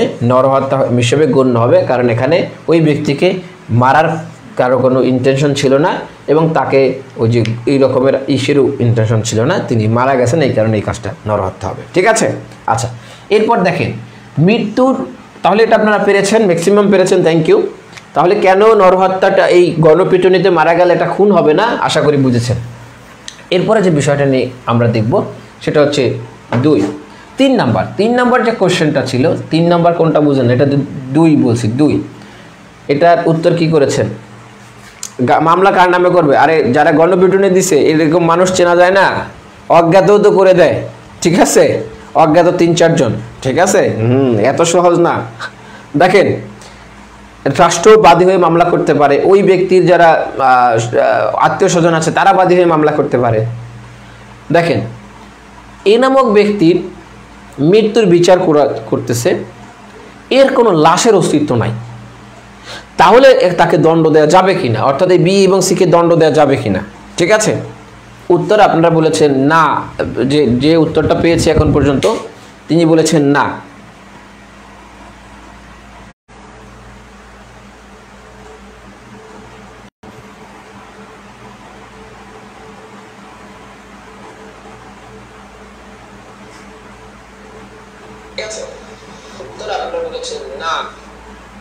এখন দেখা যাচ্ছে। আচ্ছা, তাহলে আমরা এই বিষয়টা নিয়ে একটু কথা বলি। আমরা বলেছিলাম যে আসলে হ্যাঁ হবে নাকি না হবে, আপনারা বলেছেন না। ঠিক আছে? কিন্তু উত্তর হবে হ্যাঁ। দেখেন, এখানে যে বিষয়টা সেটা হচ্ছে লাশ পাওয়াটা সবসময় গুরুত্বপূর্ণ না। কেউ যদি সাক্ষ্য প্রমাণ দিয়ে প্রমাণ করতে পারে যে এই ব্যক্তিকে হত্যা হয়েছে, এরকম যদি চাক্ষুষ সাক্ষী থাকে অথবা এই রকমের স্ট্রং কোনো এভিডেন্স থাকে, যেটাকে বলা হয় অবস্থাগত সাক্ষ্য বা সার্কুমস্টেন্সিয়াল এভিডেন্স, অবস্থাগত অকাট্য সাক্ষ্য থাকে, তাহলে লাশ পাওয়া যাওয়া না পাওয়া যাওয়া এটা গুরুত্বপূর্ণ না। বিষয়টা হচ্ছে তার বিচারে দণ্ড দেওয়া যাবে। ধরেন আপনি একটা ব্যক্তিকে মেরে লাশ গুম করে ফেললেন। বাংলাদেশে তো অনেকের লাশ গুম হয়েছে, ইলিয়াস আলীর লাশ গুম হয়েছে। এখন এই অপরাধে যারা অভিযুক্ত আছেন, এখন ইলিয়াস আলীর লাশ তো পাওয়া যাচ্ছে না, তাহলে কি আমরা বিচার করতে পারবো না? হ্যাঁ পারবো, দণ্ড দিতে পারবো, বিচার করতে পারবো। কিভাবে? যে এই ক্ষেত্রে তার চাক্ষুষ সাক্ষী থাকতে হবে অথবা অবস্থানগত অকাট্য সাক্ষ্য থাকতে হবে। যদি অবস্থানগত অকাট্য সাক্ষ্য পাওয়া যায় অথবা চাক্ষুষ সাক্ষ্য পাওয়া যায়, তাহলে কি করা যাবে? এই বিষয়ের উপর ভিত্তি করে এই আসামিদেরকে দণ্ডিত করা যাবে এবং এই দণ্ডটা আসলে দেয়া যাবে। ঠিক আছে? আচ্ছা,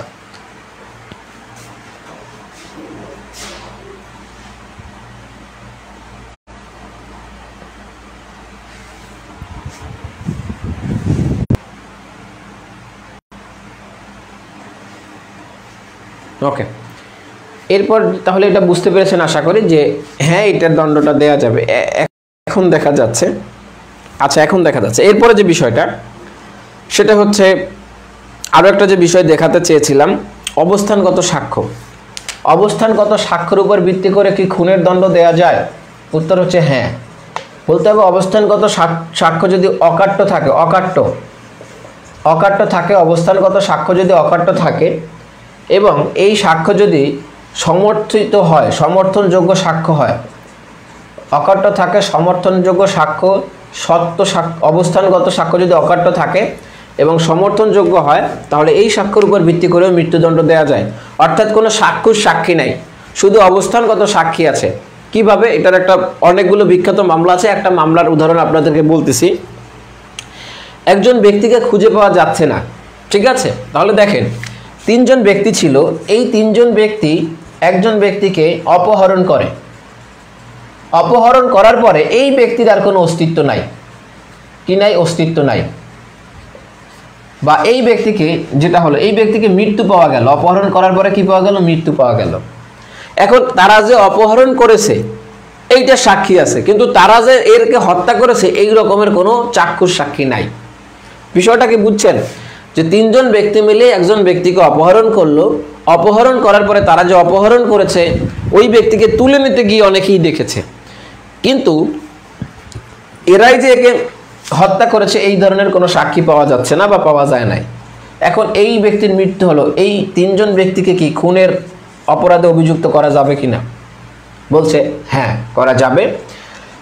বলছে যে এই ক্ষেত্রে কখন করা যাবে, যে তারা যে অপহরণ করেছেন এইটা প্রমাণ করতে হবে, এবং দেখা গেল যে এই ব্যক্তি যে ব্যক্তি মারা গেছে এর যে ঘড়ি, লকেট, তারপর হচ্ছে চেইন, এইগুলো এদের কাছে পাওয়া গেল, তাহলে এরা খুন করেছে, এটা অবস্থানগত সাক্ষ্যের মাধ্যমে প্রমাণ হয়, এই কারণে তাদেরকে দণ্ড দেওয়া যাবে। অথবা এই ব্যক্তিরা যদি ব্যাখ্যা করতে পারে যে এই ব্যক্তি কিভাবে খুন হয়েছে, মানে হত্যা হয়েছে, এটা যদি আদালতের বিশ্বাসযোগ্য হয় তাহলে দণ্ড দেওয়া যাবে না। কিন্তু এরা যদি এটাও প্রমাণ না করতে পারে, বার্ডেন অফ প্রুফ তাদের উপর আসবে, তারা যদি প্রমাণ না করতে পারে যে তারা কিভাবে এই ঘড়ি চেইন টেন এইগুলো পেল, তাকে কি করলো অপহরণ করে, এটা যদি প্রমাণ না করতে পারে তাহলে তাদের খুনের অপরাধে সাজা দেওয়া যাবে, শুধুমাত্র কোনো চাক্ষুষ সাক্ষী নেই, অবস্থানগত সাক্ষ্যের উপর ভিত্তি করে। আশা করি বুঝেছে। এরপরে যে বিষয়টা নিয়ে কথা বলবো সেটা হচ্ছে একজন ব্যক্তির খুনের দায় অন্যের উপর পড়তে পারে কিনা, বিশ্লেষণমূলক প্রশ্ন, অন্যের উপর চাপানো যায় কিনা। অর্থাৎ খুন করেছে ক, কিন্তু কর সাথে খও দোষী সাব্যস্ত হলো, ঠিক আছে, এই রকমের সুযোগ আছে কিনা। তাহলে একজন ব্যক্তির খুনের দায় অন্যের উপর চাপানোর সুযোগ আছে কিনা, বা একজন ব্যক্তির খুনের দায় যিনি খুন করেছেন তিনি ছাড়া অন্য ব্যক্তিকে সাজা দেওয়ার সুযোগ আছে কিনা। যদি থাকে হ্যাঁ বলবেন, না থাকলে না। আপনারা যারা এখনও ক্লাস করতেছেন, যে মধ্যে যদিও নেটওয়ার্কের সমস্যা ছিল তারপরেও এখনও 85 স্টুডেন্ট আমাদের সাথে যুক্ত আছেন, প্রায় 2 ঘন্টার কাছাকাছি ক্লাসটা চলছে, আপনারা সঙ্গ দিচ্ছেন, অসংখ্য ধন্যবাদ। আপনারা ক্লাসটা কেমন লাগলো সেটা জানিয়ে ফেলবেন খুব দ্রুত সময়ের মধ্যে। আপনারা যারা 45 ডেজের প্যাকেজে যুক্ত হতে চান, অলরেডি ভর্তি কার্যক্রম শুরু হয়েছে, অনেক স্টুডেন্ট ভর্তিও হয়ে গেছে, ঠিক আছে। আজকে আপনাদের ক্লাস নেওয়ার আগে 3 জন ভর্তি হয়েছে, তাদেরকে আমি অ্যাড করতে পারি নাই, কারণ হচ্ছে ক্লাসে ঢুকবে, এই কারণে না দায়ী করা যাবে না তাদেরকে।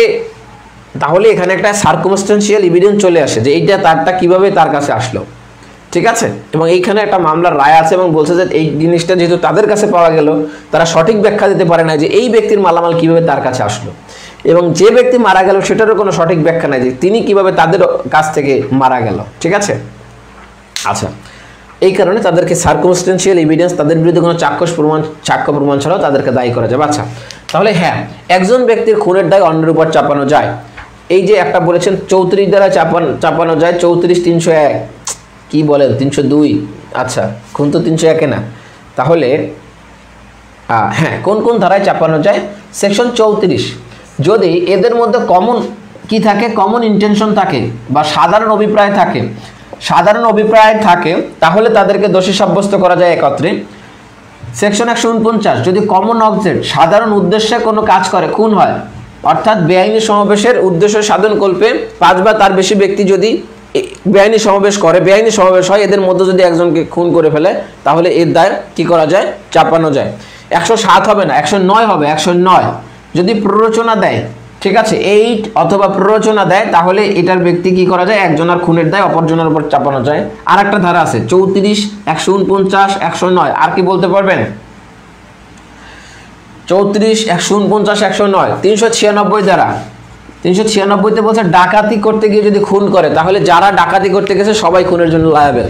তাহলে এইটাকে বলা হয় ভাইকারিয়াস লায়াবিলিটি, ঠিক আছে, বা জয়েন্ট লায়াবিলিটি। তাহলে একজন ব্যক্তি অপরাধ করলে ওই দলের শ্রেণীভুক্ত যারা থাকবে সবাই কি হতে পারে, অপরাধী হতে পারে। তাহলে একজন ব্যক্তির খুনের দায় এইসব ধারা যদি সাধারণ অভিপ্রায় নিয়ে হয়, এটা আপনার সামনে শিখব, সাধারণ উদ্দেশ্য নিয়ে হয়, অ্যাবেটমেন্ট নিয়ে হয়, এবং ডাকাতি সহকারে খুন করে বা খুন সহ ডাকাতি করে, তাহলে এই ধারাগুলো কি করা যাবে, একজন ব্যক্তির দায় অন্য একজন ব্যক্তির উপর কি করা যাবে, চাপানো যাবে, ঠিক আছে। তাহলে আশা করি ক্লাসটা বুঝেছেন। এখন আমরা একটু দেখার চেষ্টা করি আমরা শুরুতে যে বিষয়গুলো বলেছিলাম সেই বিষয়গুলো আপনারা বুঝতে পেরেছেন কিনা, ঠিক আছে। ক্লাস কেমন লাগলো জানাবেন। আপনারা যারা ভর্তি হতে চান ইনবক্স করবেন অথবা ফোন দিবেন। আর আপনারা যারা অফলাইন ক্লাসে যুক্ত হতে চান আগামীকালকে চলে আসবেন, চলে আসবেন, ঠিক আছে। তাহলে এখন একটু আমরা দেখার চেষ্টা করি যে আমরা কি কি বিষয় দেখতে চেয়েছিলাম সেগুলো আপনারা বুঝছেন কিনা। দেখেন, আমরা বিশ্লেষণমূলক কোশ্চেন দেখেছিলাম, নরহত্যা কি, খুন কি, আশা করি বুঝেছেন। নরহত্যা কখন খুন হয়, কখন খুন নয়, এটাও খুব ভালোভাবে বুঝেছেন। তৃতীয় যে বিষয়টা দেখেছিলাম, হত্যা প্রমাণের লাশের আবশ্যকতা আছে কিনা, এটা বুঝেছেন। স্পেশাল আইনে বিচার করা যায় কিনা এটাও দেখেছি আমরা, এটা আশা করি বুঝেছেন। অবস্থানগত সাক্ষ্যের উপর ভিত্তি করা যায় কিনা এটাও বুঝেছেন।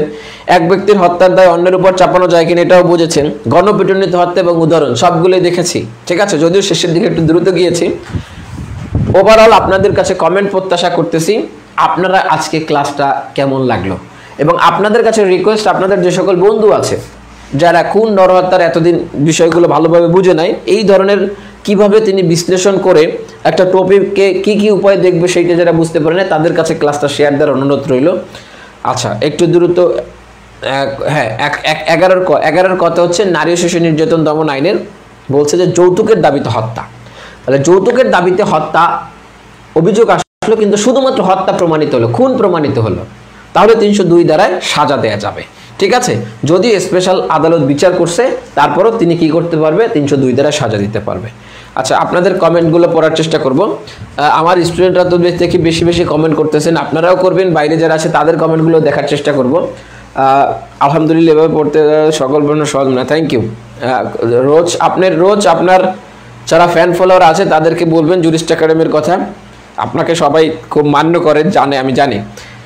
এত সময় কষ্ট হয়ে যায়। আচ্ছা, না, এই ক্লাসটা এত সময় হওয়ার কারণ হচ্ছে যে টপিকটা ধরেছে এই টপিকটা অনেক বড় টপিক, অসাধারণ ক্লাস। Okay, thank you. আপনাদের অনলাইনের ক্লাসটা সর্বোচ্চ 1.5 ঘন্টার মতো হবে। রিটেন বুস্টার প্যাকেজের ক্লাসটা 1.5 ঘন্টার মতো হবে। আজকে তো প্রায় 2 ঘন্টা ক্লাস নিয়ে নিলাম, 1.5 ঘন্টা হবে, এটা মোটামুটি মাথায় রাখতে হবে।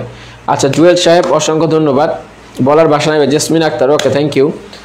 আপনাদের একটু কমেন্টগুলো দেখবো, যে আপনারা আর কোনো কমেন্ট থাকলে জানাবেন, কোনো জিনিস না বুঝলে জানাবেন, কেমন লাগলো জানাবেন। আমি এর আগেও কিছু কমেন্ট পড়েছে ক্লাস নিয়ে, সেই কমেন্টগুলো পড়ার চেষ্টা করব। আবারও বলি, আপনারা, থ্যাংক ইউ। রোকেয়া কি বলে যে আমার তুলনা বলে আমি, ঠিক আছে। দেখেন, আপনাদের যেটা বলি সেটা হচ্ছে 45 ডেজের প্যাকেজে আপনার প্রস্তুতি নেওয়ার জন্য যা যা লাগবে সব আপনি এখানে পাবেন। নোট, মডেল টেস্ট, মানসম্মত মডেল টেস্ট, আলতু ফালতু মডেল টেস্ট না, সব কিছু আপনি এখানে পাবেন। জাস্ট আপনার কাজ হচ্ছে 45 ডেজের প্যাকেজটা ইনরোল হওয়া। আপনাকে কিভাবে কোনটা কোথা থেকে পড়বেন আমি সেটা সব কিছু বলে দিব। এইটা গেল একটা। সেকেন্ড হচ্ছে যারা অফলাইনে করতে চান তাদের জন্য হচ্ছে এই যে বললাম যে 28 এবং 29 তারিখ আপনি 2টা ক্লাস যাচাই করতে আসেন, ঠিক আছে। ইনশাল্লাহ 28 এবং 29 তারিখ যাচাই করতে এসে আপনার যদি মনে হয় আপনি ভর্তি হবেন, নাহলে হবেন না। আপনার শুধু আমাদের ট্রেন, আপনি অন্যান্য যে সকল ক্লাস আছে সেগুলো যাচাই করে আপনি কম্পেয়ার করে আপনার সুযোগ আছে ভর্তি হওয়ার। এর তো আপনাদের যেটা বলবো সেটা হচ্ছে যারা অফলাইনে ভর্তি হতে চান তারা 28 এবং 29 তারিখের ক্লাসে যুক্ত হয়ে ভর্তি হতে পারবেন। যারা অনলাইনে ভর্তি হতে চান, অনলাইনে ভর্তি হওয়ার লাস্ট ডেট হচ্ছে 29 তারিখ, অর্থাৎ আর 2 দিন আছে আমাদের ভর্তি হওয়ার সময়। আমরা 50% ছাড়ে জানেন আপনারা ভর্তি নিচ্ছি অনলাইনে, সুতরাং আপনারা এই 2 দিনের মধ্যে আপনারা ভর্তি কার্যক্রম সম্পন্ন করবেন। এবং 30 তারিখ থেকে আমাদের পেইড গ্রুপের ক্লাস শুরু, অর্থাৎ এখানে শুধুমাত্র যারা পেইড স্টুডেন্ট তারাই শুধুমাত্র ক্লাস পাবে, ঠিক আছে। তো সুতরাং 30 তারিখের ক্লাস আপনারা কেউ মিস দেবেন না। এবং আশা করি আপনাদের সাথে আমাদের যে 45 ডেজের প্যাকেজ, এখানে আপনি নোট পাবেন, মডেল টেস্ট দেওয়ার সুযোগ পাবেন, রিভিউ ক্লাস পাবেন, আপনি হচ্ছে মুসাবিদার ফরম্যাট পাবেন, মুসাবিদার ক্লাস পাবেন, সব কিছু পাবেন A to Z। সুতরাং আশা করি আপনারা কেউ মিস দেবেন না, আপনারা যুক্ত হবেন রিটেন বুস্টার 45 ডেজ টার্গেট 45 ডেজের প্যাকেজে। আপনারা যারা অফলাইনে ক্লাস করতে চান তারাও আমাদের এই অফলাইন রিটেন বুস্টারে যুক্ত হবেন, এই প্রত্যাশা ব্যক্ত করে আজকে এখানে বিদায় নিচ্ছি। আপনারা যারা শেষে যুক্ত হয়েছেন ক্লাসটা শুরু থেকে দেখে নেবেন। আপনাদের যে কোনো কোশ্চেন, যে কোনো বিষয় নিয়ে যদি জানতে চান আমাদের উপরের নাম্বারে যোগাযোগ করবেন। রিটেন বুস্টার সম্পর্কে জানতে চাইলে উপরের নাম্বারে যোগাযোগ করবেন। ঠিক আছে, তাহলে ভালো থাকবেন, সুস্থ থাকবেন। 29 তারিখের মধ্যে আপনারা ভর্তি কনফার্ম করে নেবেন ইনশাল্লাহ। আপনাদের সাথে অনলাইন ব্যাচে 30 তারিখে ইনশাল্লাহ আবার দেখা হচ্ছে নতুন ক্লাসে। আর আপনারা যারা অফলাইনে যুক্ত হতে চান তারা আগামীকাল এবং পরশু আমাদের ক্লাসটা পেয়ে যাচ্ছেন অফলাইনে। ভালো থাকবেন, সুস্থ থাকবেন, আল্লাহ হাফেজ, আসসালামু আলাইকুম। আবার কোনো সেশনে আপনাদের সাথে দেখা হবে। আচ্ছা, বিদায় নেওয়ার আগে আপনারা অসংখ্য কমেন্ট করেছেন, অনেক রাত হয়ে গেছে, আপনাদের সব কমেন্টগুলো পড়তে পারলাম না।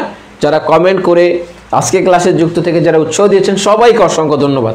আবার নতুন কোনো সেশনে আপনাদের সাথে দেখা হবে এই প্রত্যাশা ব্যক্ত করে আপনাদের সবাইকে রিটেন বুস্টার প্যাকেজে যুক্ত হওয়ার আহ্বান জানিয়ে আজকে এখানেই শেষ করছি। 29 তারিখের মধ্যে যুক্ত হয়ে নেবেন। আল্লাহ হাফেজ, শুভরাত্রি।